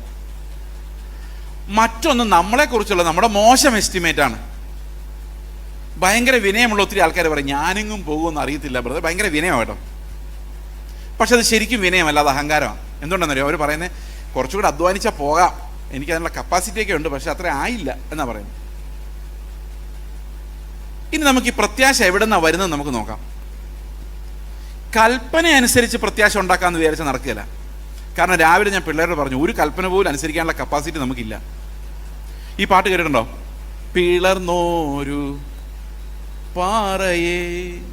അടുത്ത സ്റ്റാൻസ് എങ്ങനെയാ? ഫസ്റ്റ് സ്റ്റാൻസ്, കൽപ്പന കാത്തിടുവാൻ ഒട്ടും പ്രാപ്തനല്ല ഞാൻ. വൈരാഗ്യം ഏറിയാലും, അതായത് ലോകത്തെ മുഴുവൻ വെറുത്ത് ഞാൻ ഉപേക്ഷിച്ചാലും, കണ്ണുനീർ ചൊരിഞ്ഞാലും വന്നിടാ പാപനാശം. ഇംഗ്ലീഷ് പറയുന്ന could my tears for ever flow. ഞാൻ മരിക്കുന്ന അവസാന മൊമെന്റ് വരെ എൻ്റെ കണ്ണുനീരിങ്ങനെ ഒഴുകിക്കൊണ്ടിരുന്നാലും പാപം തീരുകയില്ല. നമ്മൾ പലപ്പോഴും ചെയ്യുന്ന പാപം ചെയ്തു കരഞ്ഞു, പാപം ചെയ്തു കരഞ്ഞു, കരഞ്ഞപ്പോൾ കർത്താവ് ക്ഷമിച്ചു, പിന്നെയും പാപം ചെയ്തു, പിന്നെയും കരഞ്ഞപ്പോൾ പിന്നെയും ക്ഷമിച്ചു. ബൈബിളിൽ എവിടെയുള്ളത് മനുഷ്യൻ്റെ കണ്ണുനീരിന് പാപത്തെ കഴുകാൻ പറ്റുമെന്ന്? പറ്റില്ല. യേശുവിൻ്റെ രക്തത്തിനല്ലാതെ ലോകത്തിൽ ഒന്നിനും നമ്മുടെ പാപങ്ങളെ കഴുകാൻ പറ്റത്തില്ല. Our tears are not enough to cleanse our sins. അവിടെ പറയുന്ന കൽപ്പന കാത്തിടുവാൻ ഒട്ടും പ്രാപ്തനല്ല ഞാൻ. വൈരാഗ്യമേറിയാലും കണ്ണുനീർ ചൊരിഞ്ഞാലും വന്നിടാ പാപനാശം. എന്തുകൊണ്ട് അങ്ങനെ പറയുന്നറിയോ? യേശു കർത്താവ് അവസാനത്തെ കൽപ്പനയായിട്ട് പറഞ്ഞ, ഇന്ന് രാവിലെ പിള്ളേരോട് പറഞ്ഞ കാര്യമാണ്. അവിടെ പറയുന്നത്, ഞാൻ നിങ്ങളോട് കൽപ്പിച്ചതൊക്കെയും പ്രമാണിപ്പാൻ തക്കവണ്ണം ഉപദേശിച്ച് ശിഷ്യന്മാരാക്കിക്കൊള്ളുവിൻ. ഞാൻ നിങ്ങളോട് കൽപ്പിച്ചു. അതെന്തൊക്കെയായിരുന്നത്? കർത്താവ് എന്തൊക്കെയാ പറഞ്ഞേ ശിഷ്യന്മാരോട്? അതൊക്കെ ഒന്ന് കൽപ്പിച്ച് നോക്കാം. നമുക്ക് അങ്ങോട്ടും ഇങ്ങോട്ടൊന്ന് പറഞ്ഞു നോക്കാം. ഞാൻ നിങ്ങളോട് പറയാം, അനുസരിക്കുക. നിങ്ങൾ എന്നോടും പറയണേ. നിങ്ങൾ സ്വത്തെല്ലാം വിറ്റ് ദരിദ്രർക്ക് കൊടുത്തിട്ട് കർത്താവിനെ അനുഗമിക്കണം. കർത്താവ് പറഞ്ഞ കാര്യമാണ്. റെഡി ഉള്ളവരൊന്ന് കൈവക്കി. അയ്യോ,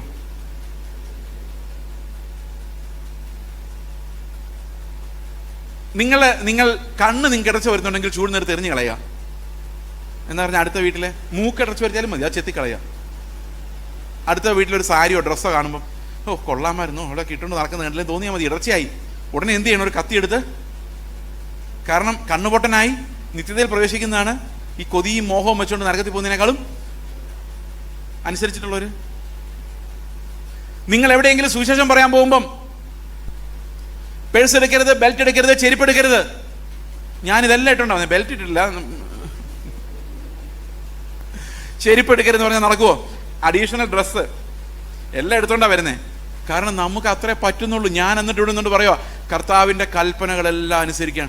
എവിടെ നടന്ന് ഞാൻ ഇന്നേ വരെ ആൾക്കാർ അന്വേഷിച്ചു നടക്കുക യേശു ക്രിസ്തുവിൻ്റെ പറഞ്ഞ കൽപ്പനകളിൽ ഒരെണ്ണമെങ്കിലും അനുസരിച്ച് ഒരാളെ കാണാൻ വേണ്ടി.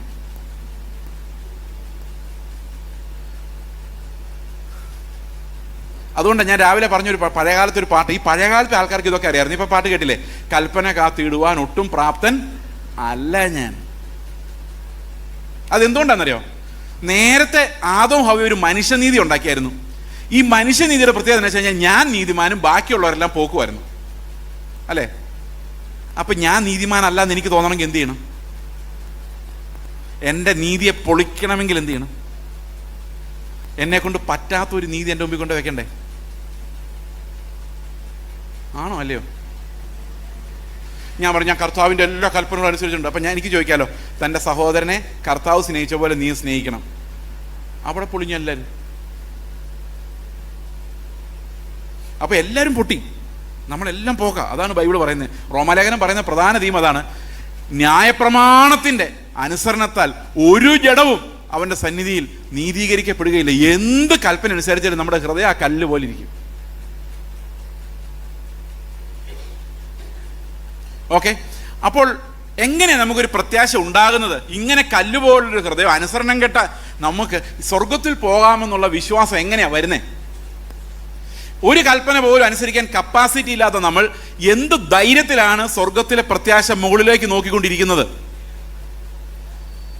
നമുക്കത് ഒന്ന് പരിശോധിച്ച് നോക്കാം. എന്താണ് പ്രത്യാശയുടെ ധൈര്യം അല്ലെങ്കിൽ ഉറപ്പ്? എബ്രായ ലേഖനം 6-ാം അധ്യായത്തിന്റെ 18-ാം വാക്യം മുതൽ നമുക്കൊന്ന് വായിക്കാം. എബ്രായ ലേഖനം 6:18.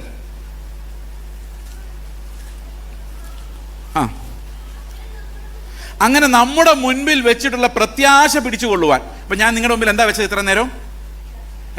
പ്രത്യാശ പിടിക്കണം. ഇനി അത് പിടിച്ചുകൊള്ളുവാൻ ശരണത്തിനായി ഓടി വന്ന നാം. ആരുടെ അടുത്തേക്കാ ശരണത്തിനായി ഓടി വരേണ്ടത്? എൻ്റെ അടുത്തേക്കല്ല, ഈ പ്രത്യാശ തരുന്ന കർത്താവിൻ്റെ അടുത്തേക്ക്. ശരണത്തിനായി ഓടി വന്ന നാം മാറിപ്പോകാത്തതും ദൈവത്തിന് ഭോഷ്ക് പറയാൻ കഴിയാത്തതുമായ രണ്ട് കാര്യങ്ങളാൽ ശക്തിയുള്ള പ്രബോധനം പ്രാപിക്കാനാണ് വരുന്നത്. അപ്പൊ കർത്താവിൻ്റെ അടുത്തേക്ക് ചെല്ലുമ്പോഴേക്കും നമ്മൾ എന്താ പ്രാപിക്കുന്നത്? ശക്തിയുള്ള പ്രബോധനം. ആ പ്രബോധനത്തിനകത്ത് എത്ര കാര്യങ്ങളുണ്ട്? ഒന്ന്, 2 ഈ കണ്ണട ഇവിടെ വെച്ചേക്കാം നിങ്ങൾ ഇടയ്ക്ക് ഓർക്കാൻ വേണ്ടി. എത്ര കാര്യങ്ങളുണ്ട്? അപ്പൊ കർത്താവ് തരുന്ന പ്രബോധനത്തിൽ 2 കാര്യങ്ങളുണ്ട്. ഈ 2 കാര്യങ്ങളുള്ള പ്രബോധനം കേൾക്കുമ്പോൾ അതിന്റെ മുമ്പുള്ള വാക്യത്തിൽ 17-ാം വാക്യത്തിൽ പറഞ്ഞിരിക്കുന്നത് ഒരു ആണ പോലെ തരുന്ന ഇത് കർത്താവിൻ്റെ അടുത്തേക്ക് ആരെല്ലാം പ്രത്യാശയ്ക്കായി ഓടി വരുന്നോ അവർക്കെല്ലാം ആണ കൊണ്ട് ഉറപ്പ് കൊടുക്കുന്നതാണ് പറയുന്നത്, അല്ലേ? ആണല്ലോ. 2 കാര്യങ്ങൾ. അടുത്ത വാക്യം, ആ പ്രത്യാശ നമുക്ക് ആത്മാവിന് ഒരു നങ്കൂരം തന്നെ. അപ്പോൾ നങ്കൂരം എന്ന് പറഞ്ഞാൽ എന്തോ? നങ്കൂരത്തിന്റെ ചിത്രം വരയ്ക്കാൻ പറ്റത്തില്ല, പക്ഷേ നിങ്ങൾക്ക് വേണേൽ ചിന്തിക്കാം.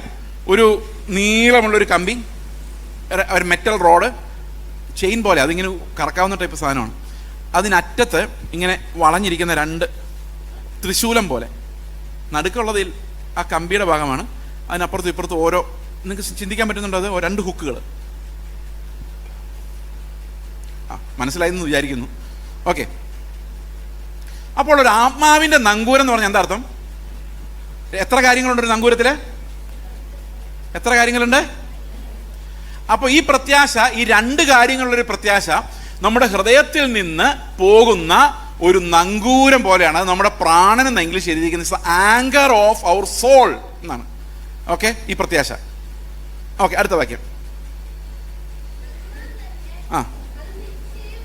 അത് നിശ്ചയവും സ്ഥിരവും തിരശീലക്കകത്തേക്ക് കടക്കുന്നതുമാവുന്നു. അപ്പൊ ഈ നങ്കൂരത്തിന്റെ ഹുക്ക് എങ്ങോട്ടാ പോകുന്നത്?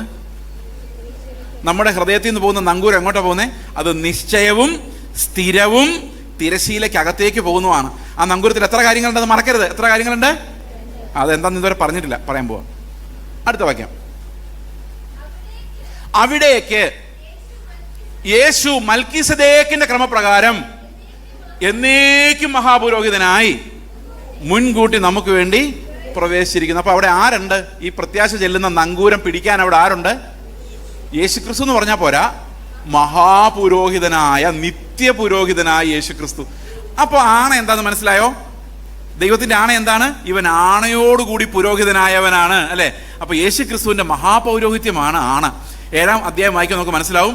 കർത്താവ് നമുക്ക് പ്രത്യാശയുടെ വാഗ്ദത്തമായി തന്നിരിക്കുന്നത് തൻ്റെ പുത്രന്റെ ആണയാണ്. അതെന്തുകൊണ്ടാണ് ഈ പുത്രന്റെ മഹാപൗരോഹിത്യത്തിൽ ആണ ഇട്ടെന്ന് വെച്ച് കഴിഞ്ഞാൽ, എബ്രായ ലേഖനത്തിന്റെ 13-14 വാക്യങ്ങൾ വായിക്കുമ്പോൾ പറഞ്ഞിരിക്കുന്നത്, തങ്ങളെക്കാൾ വലിയവനെ കൊണ്ടല്ലോ സത്യം ചെയ്യുന്നത്.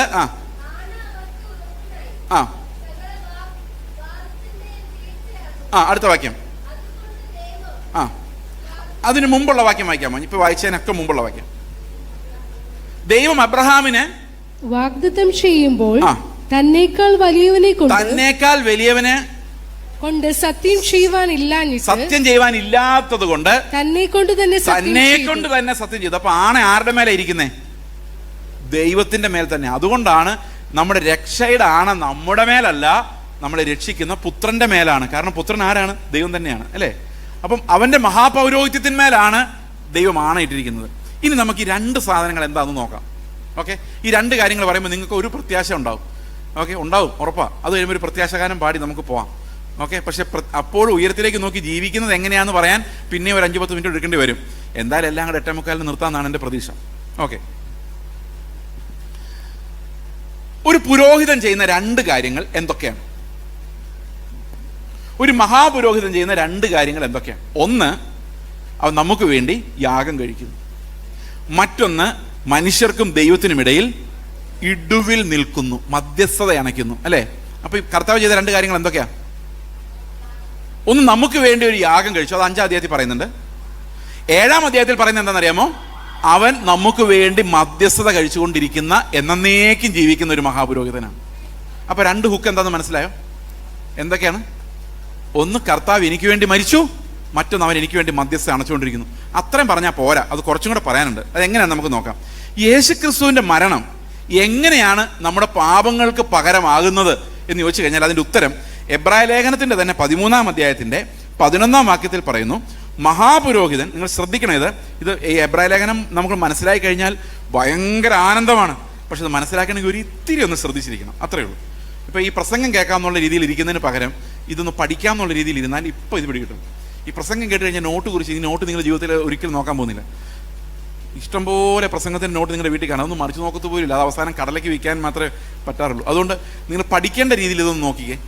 മഹാപുരോഹിതൻ പാപപരിഹാരമായി രക്തം വിശുദ്ധ മന്ദിരത്തിലേക്ക് കൊണ്ടുപോകുന്ന മൃഗങ്ങളുടെ ഉടൽ പാളയത്തിന് പുറത്ത് വെച്ച് ചുട്ടുകളയുന്നു. അപ്പം സത്യത്തിൽ സംഭവിക്കുന്നതെന്ന് വെച്ചാൽ ഞാൻ ഇങ്ങനെ തന്നെ കാണിക്കാം. ഇതാണ് പാളയമെന്ന് വെച്ചോ, ഓക്കെ. എന്താ പറയുന്നത്, വിശുദ്ധ മന്ദിരത്തിലേക്കെന്ന് വിചാരിച്ചോ. അപ്പം രക്തം അങ്ങോട്ട് കൊണ്ടുപോയി, മൃഗത്തിൻ്റെ ഉടൽ എവിടെയാ? പാളയത്തിന് പുറത്ത്, വെളിയിലാണല്ലേ. അപ്പൊ രക്തം അകത്തും ഉടൽ വെളിയിലും അല്ലേ. അടുത്ത വാക്യം, അങ്ങനെ യേശുവും സ്വന്തം രക്തത്താൽ ജനത്തെ വിശുദ്ധീകരിക്കേണ്ടതിന് നഗരവാതിലിന് പാളയത്തിന് പുറത്ത് വെച്ച്, അപ്പൊ കർത്താവിന്റെ ശരീരം എവിടെ വെച്ചാൽ തകർക്കപ്പെടുന്നേ? പാളയത്തിന് പുറത്ത്. അപ്പൊ രക്തം എവിടെയാ? നമ്മളിപ്പോഴും പറയില്ലേ കാൽവരി ക്രൂസിൽ ചൊരിഞ്ഞ രക്തമെന്ന്. ശരിക്കും ചൊരിഞ്ഞത് അവിടെയാണെങ്കിലും അർപ്പിച്ചത് അവിടെ അല്ല. എവിടെയാണ് കർത്താവ് രക്തം അർപ്പിച്ചത്? നമുക്കൊന്ന് പുറകോട്ട് വരണം. 9-ാം അധ്യായത്തിലേക്ക് വന്നേ. 9-ാം അധ്യായത്തിന്റെ 11-ാം വാക്യം ഞാൻ വായിക്കാം. ക്രിസ്തുവോ വരുവാനുള്ള നന്മകളുടെ മഹാപുരോഹിതനായി വന്നിട്ട് കൈപ്പണി അല്ലാത്തതായി, എന്ന് വെച്ചാൽ ഈ സൃഷ്ടിയിൽ ഉൾപ്പെടാത്തതായി വലിപ്പവും തികവുമുള്ള ഒരു കൂടാരത്തിൽ കൂടി ആട്ടുകൊറ്റന്മാരുടെ പശുകിടാങ്ങളുടെ രക്തത്താലല്ല, സ്വന്തം രക്തത്താൽ തന്നെ ഒരിക്കലായി പ്രവേശിച്ച് എന്നേക്കുമായുള്ളൊരു വീണ്ടെടുപ്പ് സാധിപ്പിച്ചു. എന്ന് പറഞ്ഞാൽ എന്താ സംഭവം? ഈ യേശുവിന്റെ രക്തം അർപ്പിച്ചത് എവിടെയാ? തിരശ്ശീലയ്ക്ക് അപ്പുറത്താണോ ഇപ്പുറത്താണോ? ഈ സൃഷ്ടിയിൽ ഉൾപ്പെടുന്നതല്ല, വലിപ്പവും തികവുള്ളതാണ്. വീഴ്ച പറ്റിയ ഈ സൃഷ്ടിക്കകത്തുള്ളൊരു കൂടാരമല്ല, നിത്യമായൊരു കൂടാരത്തിൽ, ആ നിത്യമായ കൂടാരത്തിനകത്ത് കർത്താവ് എന്ത് ചെയ്തു? അവന്റെ രക്തം അർപ്പിച്ചു, അല്ലേ? അപ്പൊ ശരീരം എവിടെ ചുട്ടുകളയപ്പെട്ടു? ശരീരം എവിടെ പീഡനം അനുഭവിച്ചു? പാളയത്തിന് പുറത്ത്. അപ്പൊ പ്രിയ സഹോദരങ്ങളെ, നിത്യതയിലാണ് യേശു രക്തം ചൊരിഞ്ഞതെങ്കിൽ നമ്മുടെ ജീവിതത്തിന്റെ എല്ലാ സമയത്തും ആ രക്തം ഫ്രഷ് ആയിട്ട് നമുക്ക് കാണാൻ പറ്റത്തില്ലേ? എത്രവർക്ക് മനസ്സിലായി ഞാൻ പറഞ്ഞത്? അത് അർപ്പിച്ച് കഴിഞ്ഞു എന്ന് പറയാൻ പറ്റത്തില്ല. കാരണം അതെപ്പോഴും അർപ്പിക്കപ്പെട്ടതായി നമ്മൾ കാണുന്നു ആ രക്തം. കാരണം എന്താ? ആ യാഗം നിത്യമാണ്. അതുകൊണ്ടാണ് നമ്മൾ നിത്യയാഗത്താൽ എന്ന് പറയുന്നത്. അതുകൊണ്ട് എന്താ പ്രത്യേകത എന്നറിയാമോ?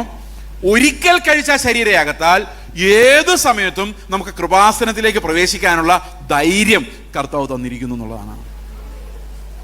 ഇത് എക്സ്പ്ലെയിൻ ചെയ്തിട്ട് 10-ാം അധ്യായത്തിൽ എബ്രായ ലേഖനകർത്താവ് പറയുകയാണ്, 10-19 മുതലുള്ള വാക്യങ്ങൾ ഇങ്ങനെയാണ്: അതുകൊണ്ട് സഹോദരന്മാരെ, യേശു തന്റെ ദേഹം എന്ന തിരശ്ശീലയിൽ കൂടി നമുക്ക് പ്രതീക്ഷിച്ച ജീവനുള്ള പൊതുവഴിയായി തന്റെ രക്തത്താൽ വിശുദ്ധ മന്ദിരത്തിലേക്കുള്ള പ്രവേശനത്തിന് ധൈര്യവും ദേവാലയത്തിലൊരു മഹാപുരോഹിതന് നമുക്കുള്ളത് കൊണ്ട്, ഇപ്പോഴും അതവിടെ ഉള്ളത് കൊണ്ട്, ഹാബേൽ രക്തത്തെക്കാൾ ഗുണകരമായി സംസാരിക്കുന്ന യേശുവിന്റെ രക്തം ഇപ്പോഴും അർപ്പിക്കപ്പെട്ട രീതിയിൽ അവിടെ ഉള്ളത് കൊണ്ട് ഏത് സമയത്തും നമുക്ക് അങ്ങോട്ട് നോക്കിയാൽ മതി. അതുകൊണ്ട് ഇവിടെ പറയാണ്, ദുർമനസാക്ഷി വിട്ട് ഹൃദയത്തിൽ തളിക്കപ്പെട്ടവരായി നിങ്ങൾ നിങ്ങളുടെ പ്രത്യാശയുടെ സ്വീകാരം മുറുകെ പിടിച്ചുകൊള്ളുക. കാരണം ഒരിക്കലും നിങ്ങൾ അകന്നു പോകുന്നില്ല. ഏത് സമയത്തും തിരിച്ചു ചെന്നാലും അവിടെ പ്രവേശിക്കാൻ ആ രക്തവും ആ മഹാപുരോഹിതനോട് നമുക്കായിട്ടുണ്ട്. എത്ര പേർക്ക് മനസ്സിലായി ഞാൻ പറയുന്നത്? മനസ്സിലായോ? ഓക്കെ. അപ്പോൾ ഈ രക്തം നമുക്കായി ഗുണകരമായി സംസാരിച്ചുകൊണ്ടിരിക്കുന്നു. 10-14 പറയുന്നത്, ഏകയാഗത്താൽ അവൻ വിശുദ്ധീകരിക്കപ്പെടുന്നവർക്ക് വേണ്ടി സദാകാലത്തേക്കും സൽഗുണപൂർത്തി വരുത്തിയിരിക്കുന്നു. ഞാനൊരു ഓർത്തഡോക്സുകാരനായിരുന്നു. ഓർത്തഡോക്സ് അച്ഛന്മാരെ കുർബാന ചൊല്ലും ആഴ്ചയിൽ. വർഷത്തിലൊരിക്കലും ഞങ്ങൾ കുമ്പസാരം നടത്തിയും നടത്താതെയൊക്കെ അവർ നുറുക്കി തരുന്ന അപ്പം കഴിക്കും. ഓരോ പ്രാവശ്യം അപ്പം കഴിക്കുമ്പോഴും നമ്മുടെ വിചാരം ഇതുവരെയുള്ള പാപങ്ങളെല്ലാം തീർന്നെന്നാണ്. ഞാൻ ഓർക്കുന്നുണ്ട്, പാപം പോയി എന്ന് പറഞ്ഞ് തുള്ളിച്ചാടി വീട്ടിൽ പോയത് 6-ാം ക്ലാസ്സിൽ പഠിക്കുമ്പോൾ. അന്ന് കുഞ്ഞു പിള്ളേർ, ചെറിയ പിള്ളേർക്ക് എന്താ കുമ്പസാരിക്കാതെ തന്നെ അച്ഛൻ ഇങ്ങനെ കൊടുത്തു വിടുമായിരുന്നു. തലേ കൈവച്ചൊന്ന് കുലുക്കിയിട്ട് കൊടുത്തു വിടും. അപ്പോൾ എല്ലാ വർഷവും ഈ കർത്തൃമേ ഈ അപ്പം നുറുക്കി എടുത്ത് പാവമായിട്ട് പറഞ്ഞ് കുമ്പസാരിച്ച് ഞാൻ മരിക്കാൻ പോവാണ്. 99.25 വയസ്സായി. 100 ആകുമ്പോഴേക്കും ഞാൻ തീരും. അപ്പം മരിക്കാറായെന്ന് കണ്ടു കഴിഞ്ഞപ്പോൾ അച്ഛൻ അവസാനത്തെ കുർബാന തരാൻ വേണ്ടി വന്നു. ഒടുക്കത്തെ ഒപ്രൂഷ്മ എന്ന് പറയും, കേട്ടിട്ടുണ്ടോ അത്? ലാസ്റ്റ് കുർബാന. അപ്പോൾ കണ്ണുകൊണ്ട് ചെയ്ത പാപം, മൂക്കുകൊണ്ട് ചെയ്ത പാപം, വായ കൊണ്ട് ചെയ്ത പാപം, ചെവി കൊണ്ട് ചെയ്ത പാപം എല്ലാം അച്ഛൻ ബന്ധിക്കും. മൂക്കുകൊണ്ട് എന്ത് പാപം? ഞാൻ അടുത്ത വീട്ടിൽ മത്തി വറുക്കുമ്പോൾ ഉണ്ടാകുന്ന മണം ചിലപ്പോൾ നമ്മളെ പാപം ചെയ്യിപ്പിച്ചിട്ടുണ്ടാവാം. എല്ലാത്തിനെയും അച്ഛൻ ബന്ധിക്കും. അപ്പോൾ എല്ലാ പാപവും തീർന്നു, കുർബാനയും കഴിച്ചു, നമ്മൾ ക്ലീനായി. പക്ഷെ ഒരു പാപം മാത്രം അവശേഷിക്കുന്നുണ്ട്. എന്താണെന്ന് വെച്ചാൽ കാരണവരാണല്ലോ. ഈ അച്ഛൻ പോകുന്ന വഴിക്ക് എത്ര രൂപ മേടിച്ചുകൊണ്ട് പോയിന്നൊരു ടെൻഷൻ എൻ്റെ ഉള്ളിലുണ്ട്. കാരണം അച്ഛൻ ഇത്തിരി കാശുകൂതിയനാണോ എന്ന് എനിക്കൊരു സംശയമുള്ളതുകൊണ്ട് ഈ പിള്ളേർ എത്ര രൂപ കൊടുത്തുള്ള ആങ്സ്, ആ പാപം മാത്രം കിടപ്പുണ്ട്. ബാക്കി എല്ലാം ക്ലീനായി. ഞാൻ മരിച്ചാൽ എങ്ങോട്ട് പോകും? നരകത്തിൽ പോകും. കാരണം പാപം കിടക്കുവാണല്ലോ, ഒരെണ്ണം പോയിട്ടില്ല. ഓ, എന്തൊരു കഥയല്ലേ. 9ാം ദിവസം അച്ഛൻ വന്ന് ഒരു കുർബാനയും കൂടെ നടത്തും. അപ്പോൾ ആ പാപം പോയി കാണുമല്ലോ. പോയി കാണില്ലേ? പോയി കാണുമോ? കാണുമായിരിക്കും. പക്ഷേ അച്ഛൻ 40 ദിവസം പിന്നെയും വരും. പോയെങ്കിൽ പിന്നെ എന്തിനാണ് വരുന്നത്? അറിയാൻ മേല. വർഷാവസാനം പിന്നെയും വരും. ഇങ്ങനെ 2000 വർഷമായിട്ടും ചിലർക്ക് വേണ്ടിയുള്ള കുർബാനകൾ തുടർന്നുകൊണ്ടിരിക്കുന്നു. ഇതിനിടയിൽ ഏതെങ്കിലും ഒരു സമയത്ത് ഇവൻ സ്വർഗത്തിൽ പോയോന്നോ നിർത്താമോന്നോ യാതൊരുവിധ ഗ്യാരണ്ടിയും ഈ ആവർത്തിക്കപ്പെടുന്ന യാഗങ്ങൾക്കില്ല. എന്നാൽ പിന്നെ ഈ മരിച്ചു കഴിഞ്ഞൊരു കുർബാനയുടെ കഴിച്ചാൽ തീരേണ്ടതല്ലേ? തീരില്ല. കാരണം എന്താ വെച്ച് കഴിഞ്ഞാൽ സ്വർഗത്തിൽ പോയിന്നൊരു വാഗ്ദത്തം തരാൻ ആണയില്ല അവിടെ. അത് 7-ാം അധ്യായത്തിൽ വളരെ വ്യക്തമായിട്ട് എഴുതിയിട്ടുണ്ട്. ഈ ആണയോടുകൂടി പുരോഹിതനല്ലാത്തവരെല്ലാം മരിച്ചു പോകുമ്പോൾ വേറൊരു പുരോഹിതം വരും. അത് അപൂർണമായ യാഗങ്ങൾ മാത്രമേ അവർ കഴിക്കാൻ പറ്റുള്ളൂ. എന്നാൽ യേശുക്രിസ്തു അങ്ങനെയല്ല, ഒരിക്കലായി എല്ലാവർക്കും വേണ്ടി മരിച്ചിരിക്കുന്നത് കൊണ്ട് നമുക്ക് എന്നേക്കും ആശ്രയിക്കാൻ. അതുകൊണ്ട് എന്ത് സംഭവിച്ചു? ഇനി പൂജ വേണ്ട, കർമ്മങ്ങൾ വേണ്ട, ഇടനിലക്കാർ വേണ്ട, ഏത് സമയത്തും കൃപാസനത്തിലേക്ക് പ്രവേശിക്കുക. അതുകൊണ്ട് മതവും വേണ്ട. കർത്താവ് എല്ലാവരുടെ സ്വന്തമായി. അപ്പം മതത്തിൻ്റെ നട്ടൽ ഒടിച്ചു കളഞ്ഞു. കാരണം കർത്താവ് എനിക്ക് പ്രസന്റ് ആണെങ്കിൽ ഞാൻ കൂട്ടായ്മയ്ക്ക് കൂടിയാൽ പോരെ. എനിക്കൊരു മതത്തിനോ പാപമോചനത്തിനോ ഞാൻ വേറെ എങ്ങും പോകേണ്ട കാര്യമില്ല. കാരണം കർത്താവ് എനിക്ക് എൻ്റെ കൂടെ എൻ്റെ ജീവിതത്തിലുണ്ട്. അതെൻ്റെ ഉറപ്പാണ്. ഇതാണ് ഒരു ഹുക്ക്. ആദ്യത്തെ ഹുക്കിൽ പിടികിട്ടിയോ? ഇനി 2ാമത്തെ ഹുക്ക്. നിങ്ങളുടെ പാസ്റ്റർ നിങ്ങൾക്ക് വേണ്ടി പ്രാർത്ഥിച്ചാലാണോ കർത്താവ് പെട്ടെന്ന് കേൾക്കുന്നത്? നിങ്ങൾ പ്രാർത്ഥിച്ചാലാണ്.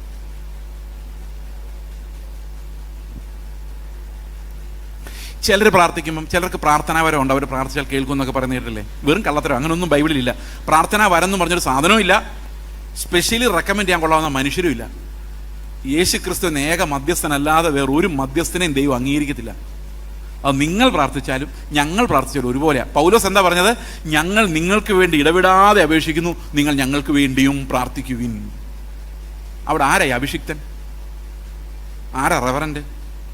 ആരുമില്ല. ഞങ്ങൾക്കെല്ലാം ഓരോ ശുശ്രൂഷകൾ ഉള്ളതുകൊണ്ടാണ് നിങ്ങളുടെ മുമ്പിൽ ഇരിക്കുന്നത്. ദൈവത്തിന് മുമ്പിൽ ഞങ്ങളെല്ലാം ഒന്ന് തന്നെയാണ്. ഈ അഭിഷിക്തൻ എന്നുള്ള പ്രയോഗം തന്നെ വലിയ പ്രശ്നമാണ്. അഭിഷിക്തൻ എന്നുള്ള വാക്കിന്റെ എബ്രായ പദം മെസിഹ എന്നും അഭിഷിക്തൻ എന്നുള്ള വാക്കിന്റെ ഗ്രീക്ക് പദം ക്രിസ്റ്റോസ് എന്നുമാണ്. പുതിയ നിയമത്തിന്റെ ശുശ്രൂഷകൾ അഭിഷേകത്തിന്റെ ഫലമല്ല. പുതിയ നിയമത്തിന്റെ ശുശ്രൂഷകൾ കൃപാവരത്തിന്റെ ഫലമാണ്. ചിലർക്ക് പ്രവാചകന്മാരായും ചിലർക്ക് ഉപദേഷ്ടാക്കന്മാരായും ചിലർക്ക് ഇടയന്മാരായും അവൻ കൃപകളെ ദാനങ്ങളെ നൽകിയിരിക്കുന്നു. അഭിഷേകം എല്ലാവർക്കും ഉണ്ട്. നമ്മളെല്ലാവരും അവൻ്റെ ആത്മാവുള്ളവരും അഭിഷേകമുള്ളവരുമാണ്. അത് ക്രിസ്തുവിൻ്റെ തലയിൽ വീണ അഭിഷേകമാണ്. അവൻ്റെ അഭിഷേകം നമ്മളിരിക്കുന്നു. ഹീ ഈസ് ദ അഭിഷിക്തൻ and we are part of his body and we are all anointed because of that anointing.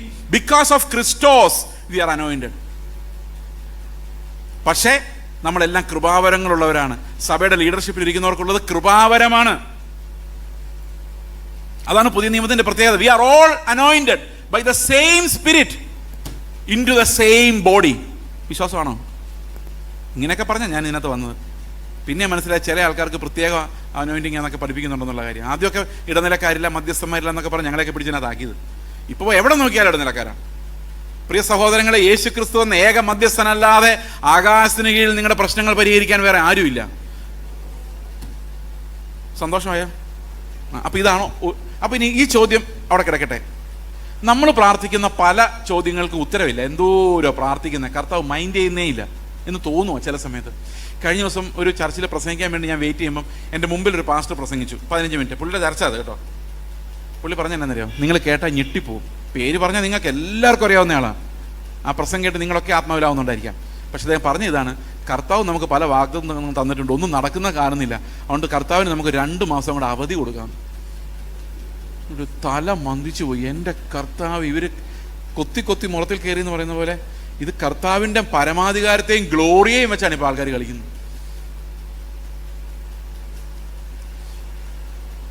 അപ്പോൾ ആര് പ്രാർത്ഥിച്ചാൽ ദൈവം കേൾക്കും? ഇതാണ് 2ാമത്തെ ഹുക്കിലോട്ട് വരുവാണ്. ഒറ്റ ചോദ്യം ഞാൻ നിങ്ങളോട് ചോദിക്കാം. യേശു ക്രിസ്തു നിങ്ങളുടെ ഒരു വിഷയമായിട്ട് പിതാവിൻ്റെ അടുത്ത് ചെന്നിട്ട്, പിതാവേ, ചേസിന് ഇങ്ങനൊരു പ്രോബ്ലം ഉണ്ട്, ശരിയാക്കി കൊടുക്കണേന്ന് പറഞ്ഞാൽ പിതാവ് കൊടുക്കുമോ ഇല്ലയോ? ഇത് നിങ്ങൾക്ക് ഒന്നിനും ഉറപ്പില്ലാത്തതാണോ? എന്താ നിങ്ങൾ മിണ്ടാത്തത്? കൊടുക്കുമല്ലോ. കാരണം എന്താ? കർത്താവ് എന്താ പറഞ്ഞത്? ഞാൻ എന്തപേക്ഷിച്ചാലും എൻ്റെ പിതാവ് എനിക്ക് തരും. അതൊരു ഭയങ്കര വാഗ്ദത്തം അത്. പക്ഷെ ഒരു കുഴപ്പമുണ്ട്, നമുക്ക് എല്ലാം യേശുവിനോട് ചോദിക്കാൻ പറ്റില്ല. ഇപ്പോൾ ഉദാഹരണത്തിന് നിങ്ങളുടെ പാസ്റ്റർ എറണാകുളത്ത് പോകുമ്പം പഴയ സിനിമയുടെ CD വല്ലതും ഉണ്ടെങ്കിൽ മേടിച്ചുകൊണ്ട് വരാൻ പറയാൻ പറ്റുമോ? പറ്റിയല്ല. കാരണം അത് പാസ്റ്ററോട് എന്താ ചോദിക്കേണ്ടത് നമുക്കറിയാം, അത് മാത്രമേ ചോദിക്കാൻ പറ്റുള്ളൂ. വല്ല സിയോൻ ഗീതാവലിയോ വല്ല ബൈബിളൊക്കെ മേടിച്ചുകൊണ്ട് വരാൻ പറഞ്ഞാൽ കുഴപ്പമില്ല. ശരിയാണോ? അപ്പം മനുഷ്യരായ നമുക്ക് നമ്മുടെ പാസ്റ്റർമാരോട് എന്ത് ചോദിക്കണമെന്ന് അറിയാമെങ്കിൽ ഈ ലോകത്ത് വന്ന് ഈ ലോകം എൻ്റെ അല്ല, എൻ്റെ രാജ്യം ഐഹികമല്ല, നിങ്ങളുടെ ഉയരത്തിലുള്ള ദൈവത്തിൻ്റെ രാജ്യം നിങ്ങൾക്ക് തരാൻ പ്രസാദിച്ചൊരു പിതാവുണ്ട്, നിങ്ങൾ അവനെ പിതാവെന്ന് വിളിച്ചോ എന്ന് പറഞ്ഞിട്ട് പോയ കർത്താവിനോട് നമ്മൾ എന്തൊക്കെയാണോ ചോദിക്കുന്നത്. നമ്മൾ എന്തൊക്കെയോ ചോദിച്ചിട്ട് അവസാനം in the name of Jesus Christ ഒരു കള്ളയൊപ്പിട്ട് പിതാവിൻ്റെ കയ്യിലോട്ട് കൊടുക്കുകയാണ്. കർത്താവ് അറിഞ്ഞിട്ട് പോലുമില്ല. കർത്താവ് പറയും ഞാൻ ഇതൊന്നും അറിഞ്ഞിട്ടില്ല, ഞാൻ നിങ്ങൾ ആരാന്ന് പോലും അറിയുന്നില്ല, കാരണം എല്ലാം കള്ളയൊപ്പാ. നമ്മളെ പേര് അവസാനം ഫോർമുല ഉപയോഗിച്ചുകൊണ്ട് കർത്താവിൻ്റെ അംഗീകാരം ഉണ്ടോ? ഓക്കെ, അതവിടെ നിൽക്കട്ടെ. ഞാൻ പറഞ്ഞു വന്ന ഇതാണ്, കർത്താവ് നമുക്ക് വേണ്ടി അപേക്ഷിച്ചാൽ പിതാവ് കേൾക്കാതെ ഇരിക്കുകയില്ല. ഇനി 7:25 വായിച്ചു നോക്കി, എബ്രായ ലേഖനം 7:25. അതുകൊണ്ട് താൻ മൂലം ദൈവത്തോട് അടുക്കുന്നവർക്ക് വേണ്ടി പക്ഷപാതം ചെയ്യുവാൻ സദാ ജീവിക്കുന്നവനാകയാൽ അവരെ പൂർണ്ണമായും രക്ഷിപ്പാൻ അവൻ പ്രാപ്തനാകുന്നു. അപ്പൊ ഇപ്പൊ കർത്താവ് പിതാവിൻ്റെ അടുത്ത് എനിക്ക് വേണ്ടി എഴുന്നേറ്റ് നിൽപ്പുണ്ട്. വിശ്വാസമുണ്ടോ? കാണുന്നുണ്ടോ? ഇത് വല്ലതും കാണുന്നുണ്ടോ? കർത്താവ് പറയാ, ചേസിനെ ദുഷ്ടന്റെ കയ്യിൽ അകപ്പെടുത്തരുത്. അല്ല, എന്താ പ്രാർത്ഥിക്കുന്നത്? എൻ്റെ വിശുദ്ധി ഞാൻ അവന് കൊടുത്തിരിക്കുന്നു. 17-ാം അധ്യായം നിങ്ങൾ വായിച്ചു നോക്കിയ യോഹന്നാന്റെ സുവിശേഷം, അവിടെ എന്തൊക്കെയാണ് ഈ മഹാപുരോഹിതൻ നമുക്ക് വേണ്ടി പ്രാർത്ഥിച്ചത് നമ്മുടെ എഴുതി വെച്ചിട്ടുണ്ട്. ദുഷ്ടന്റെ കയ്യിൽ അകപ്പെടാതെ അവനെ നോക്കണം, എൻ്റെ വിശുദ്ധി ഞാൻ അവർക്ക് നൽകിയിരിക്കുന്നു, നീ എനിക്ക് തന്നിട്ടുള്ള മഹത്വവും ഞാൻ അവർക്ക് കൊടുത്തിരിക്കുന്നു, അവരും ഞങ്ങളും നമ്മളും എല്ലാം ഒന്നാകേണ്ടതിന് ഇത് ഞാൻ നിന്നോട് അപേക്ഷിക്കുന്നു. ഈ അപേക്ഷ കർത്താവ് കേൾക്കോ ഇല്ലയോ? ഇത്തിരി പ്രത്യാശ തോന്നുന്നുണ്ടോ? കുറച്ച് ഒരു പ്രത്യാശഗാനം പാടാറായോ? ഇല്ല, അത്ര ആയില്ലെന്ന് തോന്നുന്നു. ഒന്നും കൂടെ നമുക്ക് കടത്തി ചിന്തിക്കാം. ശരിക്കും കർത്താവ് നമുക്ക് വേണ്ടി പ്രാർത്ഥിച്ചിട്ടുണ്ടോ എന്ന് എങ്ങനെ അറിയാം പാസ്റ്റർ? കാരണം എത്രയോ പേരിവിടെ മരിച്ചു പോകുന്നു, എത്രയോ പേര് സുവിശേഷം കേൾക്കുന്നില്ല. അപ്പോൾ എനിക്ക് വേണ്ടി പ്രാർത്ഥിച്ചിട്ടുണ്ട് സ്പെസിഫിക്കലി എന്നെങ്ങനെ എനിക്കറിയാം? നിങ്ങളെ ഈ നമ്മൾ പ്രാർത്ഥിക്കുമ്പോൾ സാധാരണ കയ്യിൽ നമ്മുടെ ഒരു പ്രാർത്ഥന ലിസ്റ്റ് ഉണ്ടല്ലോ, ഇല്ലേ? അതുപോലെ കർത്താവിൻ്റെ കയ്യിൽ പിതാവിൻ്റെ അടുത്ത് കൊടുക്കാൻ ഒരു പ്രാർത്ഥന ലിസ്റ്റ് ഉണ്ടായിരുന്നു. ആ ലിസ്റ്റ് ഞാൻ നിങ്ങളെ കാണിക്കാം. അത് കാണിക്കുമ്പോൾ അതിനകത്ത് നിങ്ങളുടെ പേരുണ്ടെങ്കിൽ നിങ്ങൾ വിശ്വസിക്കോ? ആരും മിണ്ടുന്നില്ല. വിശ്വസിക്കോ? നമുക്ക് ലിസ്റ്റ് ഒന്ന് നോക്കാം. കർത്താവ് ആർക്കൊക്കെ വേണ്ടിയാണ് പ്രാർത്ഥിച്ചത്? യോഹന്നാന്റെ സുവിശേഷം 17-ാം അധ്യായം, മഹാപുരോഹിത പ്രാർത്ഥന, 9-ാം വാക്യം വായിക്കാം. ഞാൻ അവർക്ക് വേണ്ടി അപേക്ഷിക്കുന്നു, ലോകത്തിന് വേണ്ടി അല്ല. അത് കിടക്കുന്നു. അപ്പൊ ലോകത്തിന് മുഴുവൻ വേണ്ടി അല്ല, പിന്നെ ആർക്ക് വേണ്ടിയാ? അവർക്ക് വേണ്ടി. നീ എനിക്ക് തന്നിട്ടുള്ളവർ നിനക്കുള്ളവരായതുകൊണ്ട് അവർക്ക് വേണ്ടി അത്ര അപേക്ഷിക്കുന്നു. അപ്പൊ അതിനകത്ത് നിങ്ങളുടെ പേര് കണ്ടോ? ഇല്ല, കണ്ടില്ലല്ലേ? നോക്കിയേ, ഇല്ല. ഇനി 20-ാം വാക്യം വായിച്ച്. ഇവർക്ക് വേണ്ടി മാത്രമല്ല, ഇവരുടെ വചനത്താൽ എന്നിൽ വിശ്വസിക്കാനിരിക്കുന്ന എല്ലാവർക്കും വേണ്ടി ഞാൻ പ്രാർത്ഥിക്കുന്നു. അതിനകത്തുണ്ടോ? അതിനകത്തുണ്ടെങ്കിൽ ധൈര്യമായിട്ടൊന്ന് സ്തോത്രം പറഞ്ഞേ. ഉണ്ടോ? നിങ്ങളിതൊക്കെ വിശ്വസിക്കുന്നുണ്ടോ? അപ്പോൾ നിങ്ങൾക്ക് വേണ്ടി ഓൾറെഡി കർത്താവ് പ്രാർത്ഥിച്ചിട്ടുണ്ട്. എന്താ പ്രാർത്ഥിച്ചേക്കുന്നത്? ഇവർ നശിച്ചു പോകാതെ സ്വർഗത്തിൽ കാണണമെന്നാണ്. അപ്പോൾ പിതാവ് അത് കേട്ട് കാണുമോ? അപ്പോൾ സ്വർഗത്തിൽ പോവുമോ? ഒരു പാട്ട് പാടാനുള്ളതായോ? ഒരു പ്രത്യാശാഗാനം കർത്താവെ വേഗം വരണേന്ന് പാടാനുള്ളതായോ? ആയി കാണുകയില്ല. നമുക്ക് കുറച്ചുകൂടെ മുമ്പോട്ട് പോവാം. ഈ പ്രത്യാശയുടെ ഉറപ്പിനെയാണ് നമ്മൾ എന്ത് പറയുന്നത്? വിശ്വാസത്തിന്റെ പകുതി എന്ന് പറയുന്നത്. വിശ്വാസം എന്നതോ? അപ്പൊ കുറച്ച് ആൾക്കാർക്കെങ്കിലും ഉറപ്പ് കിട്ടിയാൽ നമുക്ക് ഭയങ്കര ധൈര്യമാണ്. കാരണം ഈ നീതി ഈ ഉറപ്പോടു കൂടിയേ വരുള്ളൂ. അതെന്തുകൊണ്ടാന്ന് വെച്ച് കഴിഞ്ഞാൽ,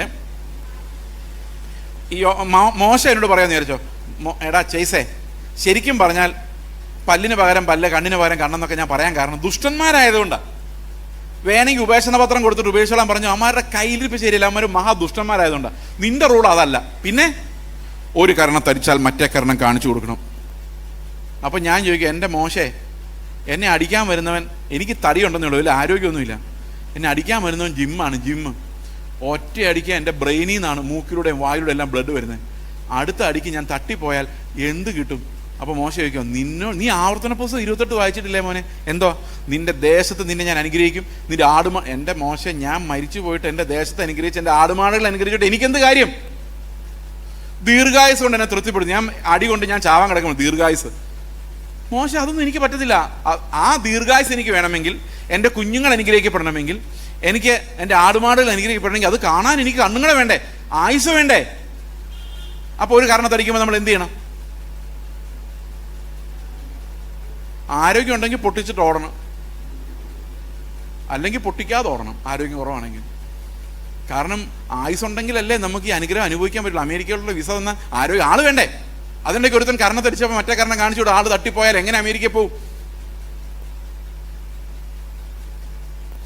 അപ്പോൾ കർത്താവ് എന്നോട് വന്നിട്ട് പറഞ്ഞു, കർത്താവ് പറയാം, ചേസേ ഒരു കർണം തരിച്ചാൽ മറ്റേ കർണം കാണിച്ചു കൊടുക്കും. ഞാൻ പറഞ്ഞു, കർത്താവെ അങ്ങനെങ്ങാനും ഞാൻ ചത്തുപോയാൽ നീ എൻ്റെ കൂടെ പറുദീസയിലിരിക്കും. ഓക്കെ, ഞാൻ നിൻ്റെ അടുത്ത് ഇരിക്കുമല്ലേ, ശരി, എന്നാൽ മരിച്ചാലും സാരമില്ല. ഫെയ്ത്ത് വരുന്ന എവിടുന്ന? നമ്മുടെ യേശുവിൻ്റെ ക്രൂശിലെ കൂടെ കിടന്ന ഒരു കള്ളൻ, വലതുവശമാണ് ഇടതുവശമാണെന്ന് അറിയില്ല, യാക്കോബക്കാർ പറയുന്ന വലതുവശമാണ്, നമുക്കറിയത്തില്ല, നമ്മൾ കണ്ടില്ല.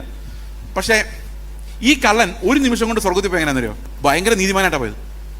അവൻ അവിടെ കിടന്ന്, ഞാനായിരുന്നു അവൻ്റെ സ്ഥാനത്തെങ്കിൽ ഞാൻ വിടുതലിൻ്റെ ഒരു പ്രാർത്ഥന പറഞ്ഞു, കർത്താവേ എൻ്റെ വിഷയം എന്താ? ഇപ്പോൾ വിഷയം ശ്വാസം വിടാൻ പറ്റുന്നില്ല, അതാണ് വിഷയം, ഏറ്റവും ഭയങ്കര വിഷയം. ക്രൂശിൽ അടിച്ച് തറച്ച്, അത് നമ്മൾ ഇന്ന് റോമൻ കത്തോലിക്കർ കൊണ്ട് നടക്കുന്ന പോലെ ചിന്തയിട്ട് മിനിക്ക് ക്രൂശൊന്നുമല്ല, തടിയാണ്, തടിക്കഷ്ണം ക്രൂശ് കുറുകെ വെച്ചിരിക്കുന്ന.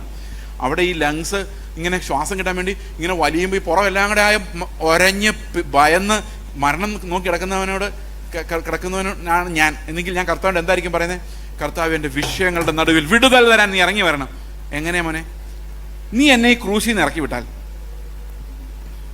ഞാനിനി മര്യാദക്കാരനായിട്ട് ജീവിച്ചോളാം. ഓക്കെ. 2, ജെറുസലേമിൻ്റെ തെരുവിലൂടെ വേണ്ട പോട്ടെ, വാളകത്തിൻ്റെ തെരുവിലൂടെ ഞാൻ നിൻ്റെ ട്രാക്റ്റുമായിട്ട് നടന്നോളാം.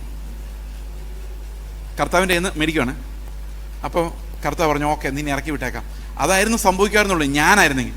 പക്ഷെ ആ മനുഷ്യൻ പറയാ, എനിക്ക് ജീവിക്കണ്ട, എനിക്ക് നിൻ്റെ കൂടെ മരിച്ചാൽ മതി, നീ വരുമ്പം മഹത്വത്തിൽ വരുമ്പം എന്നെ ഓർത്താൽ മതി. ശരിക്കും കൂടെ 3.5 വർഷം നടന്ന ശിഷ്യന്മാർക്ക് അപ്പോഴും അറിയത്തില്ല യേശു മഹത്വത്തിൽ വരുമെന്ന്. പക്ഷെ 3 മണിക്കൂർ ക്രൂശിൽ കിടന്ന് ഇവനറിയാം യേശു മഹത്വത്തിൽ വരുമെന്ന്. എന്താ ഒരു അതെങ്ങനെയാ പുള്ളിക്ക് മനസ്സിലായത്? ഞാൻ എപ്പോഴും ആലോചിക്കും, ഇതെങ്ങനെ മനസ്സിലായി? അതായത് അത് ശിഷ്യന്മാർക്ക് യേശു ഉയർത്തെഴുന്നേറ്റിട്ട് പോലും മനസ്സിലായില്ല.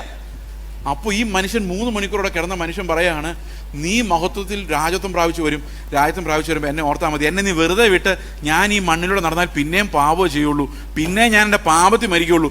നിന്റെ കൂടെ മരിക്കാൻ എനിക്ക് നീ അവസരം തന്നാൽ ഒരൊറ്റ വാഗ്ദത്തം എനിക്ക് മതി, നീ വരുമ്പോൾ എന്നെ ഓർക്കണം. കർത്താവ് പറഞ്ഞു, മോനെ, നീ ഇന്ന് ഞാൻ രാജ്യത്വം പ്രാപിച്ച് വരാൻ ഓർക്കണ്ട, ഞാൻ എവിടെ പോയാലും നീ എൻ്റെ കൂടെ ഉണ്ടായിരിക്കും.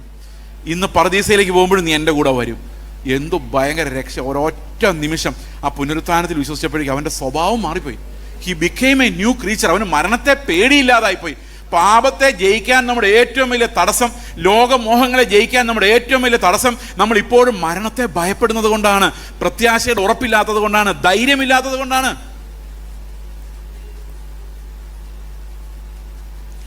പത്രോസിന്റെ ലേഖനത്തിൽ പറയുന്നത് എന്താണ്?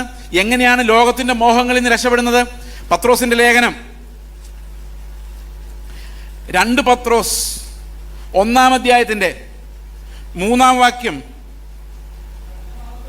തന്റെ മഹത്വത്താലും വീര്യത്താലും നമ്മെ വിളിച്ചവന്റെ പരിജ്ഞാനത്താൽ അവന്റെ ദിവ്യശക്തി ജീവനും ഭക്തിക്കും വേണ്ടിയതൊക്കെ നമുക്ക് ദാനം ചെയ്തു. ഞാൻ ആദ്യം വിചാരിച്ചുകൊണ്ടിരുന്നത് ജീവനും ഭക്തി എന്ന് പറഞ്ഞാൽ രാവിലെ ഉച്ചയ്ക്കും വൈകിട്ടും ഫുഡ് കഴിക്കാനുള്ളതും, പിന്നെ ഭക്തിക്ക് വേണ്ടെന്ന് പറഞ്ഞാൽ ചർച്ചിൽ പോകാനുള്ള വണ്ടിക്കൂലിയും ദശാംശം ഇടാനുള്ള പൈസയെന്ന് ഞാൻ വിചാരിച്ചുകൊണ്ടിരുന്നത് ആദ്യം. പിന്നെ മനസ്സിലായത് ആ വിളി അങ്ങനല്ല കിടക്കുന്നത്. അത് ഇംഗ്ലീഷിൽ വായിക്കുമ്പോൾ ഉണ്ടല്ലോ, അതെങ്ങനെയെന്നറിയോ? തൻ്റെ മഹത്വത്താലും വീര്യത്താലും എന്നല്ല, തൻ്റെ മഹത്വത്തിലേക്കും വീര്യത്തിലേക്കും ഒന്നും. അപ്പോൾ ദൈവം എങ്ങോട്ടാണ് വിളിച്ചതെന്ന് വെച്ചാൽ അവൻ്റെ മഹത്വവും ഈ വീര്യം എന്നുള്ളതിനെ ഇംഗ്ലീഷ് എഴുതിയിരിക്കുന്ന എക്സലൻസ് എന്ന്. നമ്മൾ എങ്ങോട്ടാണ് വിളിച്ചേക്കുന്നത്? ക്രിസ്തുവിൻ്റെ ഗ്ലോറിയിലേക്കും അവൻ്റെ എക്സലൻസിലേക്ക് നമ്മളെ വിളിച്ചിട്ട് ആ ജീവിതം ജീവിക്കാൻ ആവശ്യമായ എല്ലാം. അപ്പോൾ എനിക്ക് പറയാൻ പറ്റില്ല, എനിക്ക് അവനെ സ്നേഹിക്കാൻ പറ്റത്തില്ല, അവൻ മഹാവൃത്തികെട്ടവനാണ്, അതിനുള്ളത് നമ്മുടെ കർത്താവ് തരുന്നുണ്ട്. പറ്റില്ല എന്ന് പറയാൻ പറ്റില്ല.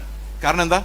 ക്രിസ്തുവിനെ പോലെ ജീവിക്കാൻ ആവശ്യമായ എല്ലാ ധനവും അവൻ്റെ പരിജ്ഞാനത്തിൽ അവൻ നമുക്ക് നൽകിയിട്ടുണ്ട്. അതല്ല അതിൻ്റെ അർത്ഥം? അടുത്ത വാക്യം, അവയാൽ അവൻ നമുക്ക് വിലയേറിയതും അതിമഹത്വമായ വാഗ്ദത്തങ്ങളും നൽകിയിരിക്കുന്നു. അപ്പോൾ ഭയങ്കര വാഗ്ദത്തങ്ങളാണ്, ക്രിസ്തുവിൻ്റെ തേജസ്സിൻ്റെ വാഗ്ദത്തം. അടുത്ത വാക്യം പറയാണ്, ഈ വയാൽ എന്ന് പറഞ്ഞാൽ ഈ വാഗ്ദത്തങ്ങളാൽ നിങ്ങൾ ലോകത്തിൽ മോഹത്താലുള്ള നാശം വിട്ടൊഴിഞ്ഞ് ദിവ്യ സ്വഭാവത്തിന് കൂട്ടുക. അപ്പൊ ദിവ്യ സ്വഭാവത്തിന്റെ പങ്കാളികളാണെങ്കിൽ നമുക്ക് എന്ത് വാഗ്ദത്തം വേണം? അതിമഹത്തായ നിത്യതയെ സംബന്ധിക്കുന്ന ക്രിസ്തുവിന്റെ ധനത്തെക്കുറിച്ചുള്ള വാഗ്ദത്തം ഉണ്ടെങ്കിൽ മാത്രമേ, അതിന്റെ മനോഹരത്വം കണ്ടാൽ മാത്രമേ നമുക്ക് ഈ ലോകം വേണ്ട എന്ന് പറയാൻ പറ്റുള്ളൂ. അതുകൊണ്ടാണ് കൊളോസി ലേഖനത്തിൽ പറയുന്നത്, നമ്മൾ അവസാനിപ്പിക്കാൻ പോവാണ്. എൻ്റെ വാച്ചിൽ 7 മിനിറ്റ് കൂടെ ഉണ്ട്. നമുക്ക് കൊളോസി ലേഖനത്തിലെ വാക്യങ്ങളൊന്ന് വായിക്കാം. 2-ാം അധ്യായത്തിന്റെ 20 മുതൽ 3-ാം അധ്യായത്തിന്റെ 3 വരെ വായിക്കണം.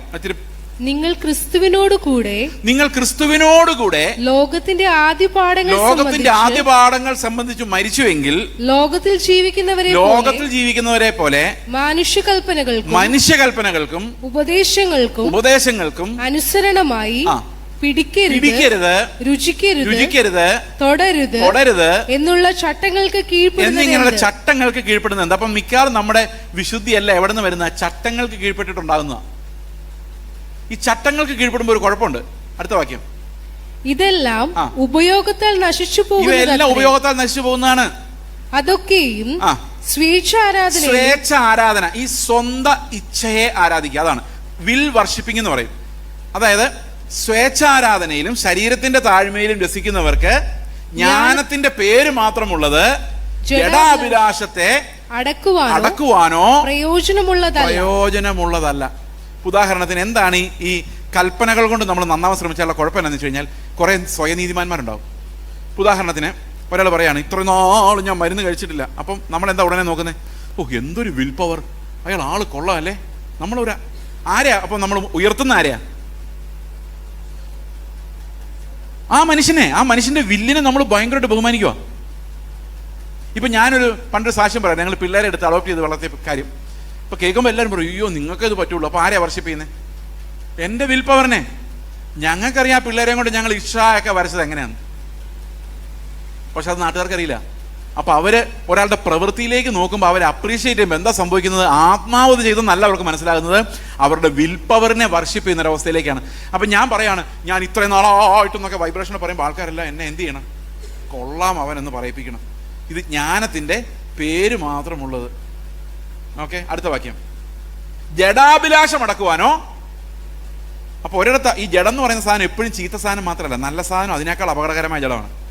അതായത് ചീത്ത ജഡമുണ്ട്, നല്ല ജഡമുണ്ട്. നമ്മുടെ ഭാഷയിൽ ദൈവത്തിന് മുമ്പിൽ എല്ലാ ജഡത്തിന്റെ പ്രവൃത്തികളും ചീത്തയാണെങ്കിലും ഈ ചില ജഡം, ഈ പരീശന്മാരുടെ ജഡമാണോ ചുങ്കക്കാരുടെ ജഡമാണോ നല്ല ജഡം?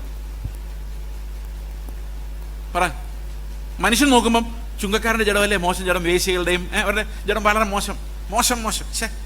എന്നാൽ പരീശന്റെ ജഡമോ ആഴ്ചയിൽ 2 വട്ടം ഉപവാസം എടുക്കുന്ന അത്ഭുത ജഡം, നേടുന്നതിനെല്ലാം ദശാംശം കൊടുക്കുന്ന മഹാജഡം. അത് ദശാംശം കൊടുത്തിട്ട് മതിയാകാതെ അത് കൊടുത്തിട്ട് പിന്നെ 10 കിലോ അരി മേടിച്ചാൽ അതിലൊരു കിലോ അരി കൂടെ കൊടുക്കുന്ന അത്ഭുതമായ നീതി. ഏതാ നല്ല ജഡം? മാന്യമായ ജഡം ഏതാ? നമ്മൾ ആരാടോ ബഹുമാനം തോന്നാറുടാ? നിങ്ങളൊന്നും മിണ്ടുന്നില്ല. ഇത് മിണ്ടാത്ത ആൾക്കാരിന് വാള കയറിയെന്ന് എനിക്ക് അറിയാമല്ലായിരുന്നു. പരീശന്മാരുടെ നീതിയോടല്ലേ? ഇതാണ് ഇവിടെ ഉണ്ടാകുന്നത്. നമ്മൾ വേറൊരാളെ ബ്ലെയിം ചെയ്യുമ്പം, ഇപ്പം ഞാനൊരു എക്സാമ്പിൾ പറയാം, വളരെ സിമ്പിൾ ആയിട്ടുള്ളൊരു എക്സാമ്പിൾ പറയാം. ഇപ്പം ഞാൻ നിങ്ങളോട് പറയാണ്, വിശുദ്ധ ജീവിതം, വൈബ്രേഷൻ പ്ലീസ് നോട്ട്, വിശുദ്ധ ജീവിതം നയിച്ചില്ലെങ്കിൽ നിങ്ങൾ എല്ലാവരും നരകത്തിൽ പോകും. സത്യമാണോ ഞാൻ പറഞ്ഞത്? ആണോ അല്ലയോ? ആണ്. അപ്പം നിങ്ങൾ എന്നോടൊന്ന് ചോദിച്ചേ, പാസ്റ്റർ സ്വർഗത്തിൽ പോകുമെന്ന് ചോദിച്ചേ, ഞാൻ എന്ത് പറയും ന്യായമായിട്ടും? ഞാൻ നരകത്തിൽ പോകുമെന്ന് പറഞ്ഞാൽ പിന്നെ എന്തിനാണോ പ്രസംഗിക്കാൻ വന്നത് നിങ്ങൾ ചോദിക്കില്ലേ? അപ്പം ഞാൻ സ്വർഗത്തിൽ പോകും, എന്നെ പോലെ നിങ്ങൾ പോയാൽ നിങ്ങൾക്കും. അപ്പോൾ ഇനി സ്വർഗത്തിലോട്ട് പോകാനുള്ള വഴി ഏതാ? ആരെ പോലെ ആയാൽ മതി? നിങ്ങൾ ആലോചിക്കുക, എന്ത് ഭയങ്കര മണ്ടത്തര പറഞ്ഞതെന്ന്. ഈ മനുഷ്യൻ ഇവിടെ നിന്ന് ഇയാൾ ചെയ്ത ഏതൊക്കെയോ പ്രവൃത്തികൾ വെച്ച് നീതി ഉണ്ടാക്കി, ഇത് ദൈവത്തിനെതിരെയുള്ള വെല്ലുവിളിയായിട്ടല്ലേ വരുന്നത്. എന്നിട്ട് പറയുകയാണ്, എന്നെ പോലെ നീയും ജീവിച്ചാൽ, വെള്ള മാസ്ക് വെച്ചാൽ, അല്ലെങ്കിൽ ഞാൻ പ്രാർത്ഥിക്കുന്ന അത്രയും പ്രാർത്ഥിച്ചാൽ നീയും സ്വർഗത്തിൽ പോകുന്ന ഒരാൾ പറഞ്ഞാൽ, നമ്മുടെ സ്വർഗത്തിലോട്ടുള്ള പിതാവിൻ്റെ അടുത്തോട്ടുള്ള വഴി ആരാ? ഇങ്ങനെ പറയുമ്പോഴോ? അപ്പൊ ഇവിടെ പ്രസംഗിക്കുന്നിടത്തെല്ലാം ഈ കൊളോസ്യർ 2:20 ആ ഭാഗം വായിക്കുമ്പോൾ പ്രസംഗിക്കുന്നിടത്തെല്ലാം വേറൊരു ക്രിസ്തു ഉണ്ടാകുന്നത്. അപ്പൊ പിന്നെ എന്ത് ചെയ്യണം? ഇവരുടെ വില്ലിനെ ആരാധിച്ച് മെമെന്റോ കൊടുത്ത് ആദരിച്ച് സീറ്റിലിരുത്തി. ഇന്നലെ ഞാനൊരു മീറ്റിങ്ങിന് പോയപ്പം അവിടെ ഒരു പാവപ്പെട്ട വർഷിപ്പ് ലീഡറിനെ അവരെ ആദരിക്കാൻ വേണ്ടി വലിയ ടി വിയിൽ വീഡിയോ ഒക്കെ കാണിച്ചു. അയാൾ അവിടെ നിന്ന് കരഞ്ഞു, എൻ്റെ ദൈവമേ ദയവായിട്ട് നോക്കി ഞാൻ പറഞ്ഞു. നിവൃത്തിയില്ല, ഇത് പുകഴ്ത്തി കഴിഞ്ഞാൽ നമുക്കൊരു തിരിച്ച് നമ്മളും പുകഴ്ത്തുന്നുള്ളൊരു പ്രതീക്ഷയാണ് ആയിരിക്കാം. ഇവിടെ എല്ലാ ആളുകളുടെ പ്രവൃത്തി കണ്ട് അത് വലിയ കാര്യമായിട്ട് വിചാരിക്കാതിരിക്കാൻ വേണ്ടി പൗലോസ് എപ്പോഴും പറയുന്നു, ഇതിന്റെ പ്രവൃത്തിയാൽ വരുന്ന നീതിയല്ല, യേശു ക്രിസ്തുവിൽ വിശ്വസിക്കുമ്പോൾ ക്രിസ്തു വിശ്വസിക്കുന്നവർക്ക് നൽകുന്ന നീതി തന്നെ ലഭിച്ച അവനിലിരിക്കേണ്ടതിനും. എന്നിട്ട് പറയാം, ജഡാഭിലാഷം അടക്കാൻ എന്ത് ചെയ്യണം? അടുത്ത വാക്യം 3-ാം അധ്യായം. ഈ 3-ാം അധ്യായത്തിൽ ആ വാക്യം 2-ന്റെ ബാക്കിയാണ്. 3-ന്റെ 1 വായിച്ചോ. ആകയാൽ എന്ന് പറഞ്ഞാൽ അർത്ഥം എന്താ? ഇതിനു മുമ്പുള്ളതിന്റെ ബാക്കിയാണ്. ഇതിനു മുമ്പ് എന്താ പറഞ്ഞത്? ഈ നിയമങ്ങൾ കൊണ്ടൊന്നും കുറെ ഹീറോസിനെ ഉണ്ടാക്കാന്നുള്ളതല്ലാതെ ആരുടെയും ജഡാഭിലാഷം അടങ്ങാൻ പോകുന്നില്ല. അടുത്ത വാക്യം, ആകയാൽ നിങ്ങൾ ക്രിസ്തുവിനോട് കൂടെ ഉയർത്തെഴുന്നേറ്റിരിക്കുന്നുവെങ്കിൽ. ഉയർത്തെഴുന്നേറ്റിട്ടുണ്ടോ? ഉണ്ടോ ഇല്ലയോ? എപ്പോഴായിരുന്നു സംഭവം? നാളെ രാവിലെയോ? നമ്മളെപ്പോഴാ ക്രിസ്തുവിൻ്റെ കൂടെ ഉയർത്തെഴുന്നേറ്റത്? സ്നാനപ്പെട്ടപ്പോഴോ? നോ. എഫേസ്യ ലേഖനത്തിൽ പറയുന്നത് എന്താണ്? ലോകസ്ഥാപനത്തിന് മുമ്പേ നമ്മെ ക്രിസ്തുവിൽ തെരഞ്ഞെടുത്തു, ഇൻ ക്രൈസ്റ്റ്. അപ്പൊ എന്താ സംഭവിച്ചതെന്ന് ചോദിച്ചാൽ, എൻ്റെ കയ്യിലൊന്നും ഇല്ലേ, ഒരു മിനിറ്റ് ഞാൻ കാണിച്ചു. ഓക്കെ, ഒരു 100 രൂപ തന്നെ ആയിക്കോട്ടെ, കാര്യമായിട്ടിരിക്കും. അപ്പൊ ലോകസ്ഥാപനത്തിന് മുമ്പ് കർത്താവ് എന്ത് ചെയ്തു? നമ്മെ തെരഞ്ഞെടുത്തിട്ട് എവിടെ തെരഞ്ഞെടുത്തു? ക്രിസ്തുവിൽ തെരഞ്ഞെടുത്തു. നമ്മൾ ജനിച്ചിട്ടില്ല. നമ്മൾ ജനിച്ചിട്ട് എത്ര വർഷമെന്ന് പറയുന്നില്ല, അതിന്റെ ആവശ്യമില്ല. ഈ അടുത്ത കാലത്താണ് നമ്മളെല്ലാം ജനിച്ചത്. പക്ഷെ ക്രിസ്തുവിൽ നമ്മെ തെരഞ്ഞെടുത്ത ദൈവത്തിന്റെ മുന്നറിവിൽ സകല ലോകത്തിന് അടിസ്ഥാനം ഇടുന്നതിന് മുമ്പാ. അപ്പൊ അന്ന് തൊട്ട് നമ്മൾ ക്രിസ്തുവിലുണ്ട്. എന്തിനാണെന്നറിയോ? ക്രിസ്തു എവിടെ പോയാലും നമ്മളും ഉണ്ട്. അവൻ കാൽവരി ക്രൂശിൽ മരിച്ചപ്പോൾ നമ്മൾ അവന്റെ കൂടെ മരിച്ചു. അതാ നാം മരിച്ചു, നമ്മുടെ ജീവൻ അവനിൽ. അപ്പൊ വിശ്വാസത്തിന്റെ കണ്ടന്റ് എന്താന്ന് വെച്ച് കഴിഞ്ഞാൽ ഞാൻ മരിച്ചു എന്നുള്ളതാ കണ്ടന്റ്. നിങ്ങൾ മരിച്ചോ? ബൈബിൾ അങ്ങനെ പറയുന്നത്. റോമർ 6:6 പറയുന്നത്, നാം ഇനി പാപത്തിന് അടിമപ്പെടാതിരിക്കാൻ തക്കവണ്ണം പാപ ശരീരത്തിന് നീക്കം വരേണ്ടതിന് നമ്മുടെ പഴയ മനുഷ്യൻ അവനോടുകൂടെ ക്രൂശിക്കപ്പെട്ടു എന്ന് നാം അറിയുന്നു. 2 കൊരിന്ത്യർ ലേഖനം 5:14 പറയുന്നു, ക്രിസ്തുവിന്റെ സ്നേഹം ഞങ്ങളെ നിർബന്ധിക്കുന്നു, എല്ലാവർക്കും വേണ്ടി ഒരുവൻ മരിച്ചിരിക്കെ എല്ലാവരും മരിച്ചു. ഒരു നിമിഷം നമ്മൾ മരിച്ചു എന്നൊന്ന് വിശ്വസിച്ച് നോക്കിയേ. യേശു ക്രിസ്തു കാൽവരി ക്രൂശിൽ മരിച്ചോന്ന് എങ്ങനെയാ മനസ്സിലായത്? പട്ടാളക്കാർക്ക് കുന്തം കൊണ്ട് കുത്തി നോക്കിയപ്പോഴാണ് മനസ്സിലായത് അല്ലേ?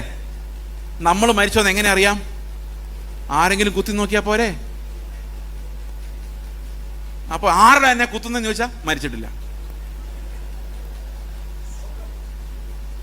ആ ചർച്ച ചെന്നിട്ട് എന്നെ അവര് പാസ്റ്ററേന്ന് വിളിച്ചില്ല, റവാന്ന് വിളിച്ചില്ല.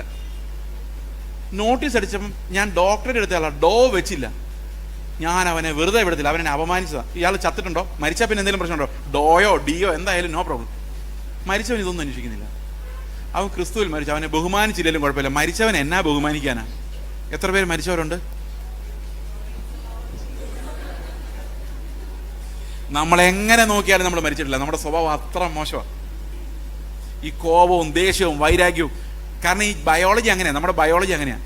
ഈ ബയോളജിക്കൽ റിഫ്ലക്സസ് ഉണ്ട്. ഒരാൾ നമ്മളെ തല്ലാൻ വന്നാൽ നമുക്ക് തിരിച്ച് അടിക്കണം, അല്ലെങ്കിൽ ഒഴിഞ്ഞു മാറണം, അല്ല പറ്റത്തില്ല. നമ്മുടെ റിഫ്ലക്സിനെതിരെയാണ് പുതിയ നിയമം. ഒരുത്തൻ എന്നേക്കാൾ കഴിവുடன் വളർന്നു വരുന്ന കണ്ടാൽ അവൻ്റെ ആ കസേര അടിച്ചു മാറ്റുമെന്ന് എനിക്ക് അറിയാവുന്നത് കൊണ്ട് എൻ്റെ ശരീരത്തിൽ തന്നെ അവൻ ഒതുക്കാനുള്ള മെക്കാനിസം ഉണ്ട്. അവിടെയൊക്കെ മരിക്കുക എന്ന് പറഞ്ഞാൽ നിസ്സാര മരണമല്ല അത്. അവൻ്റെ കൂടെ മരിക്കുക, ആ ഫെയ്ത്താണ് നമ്മളെ പാപത്തിൽ നിന്ന് രക്ഷിക്കുന്നത്.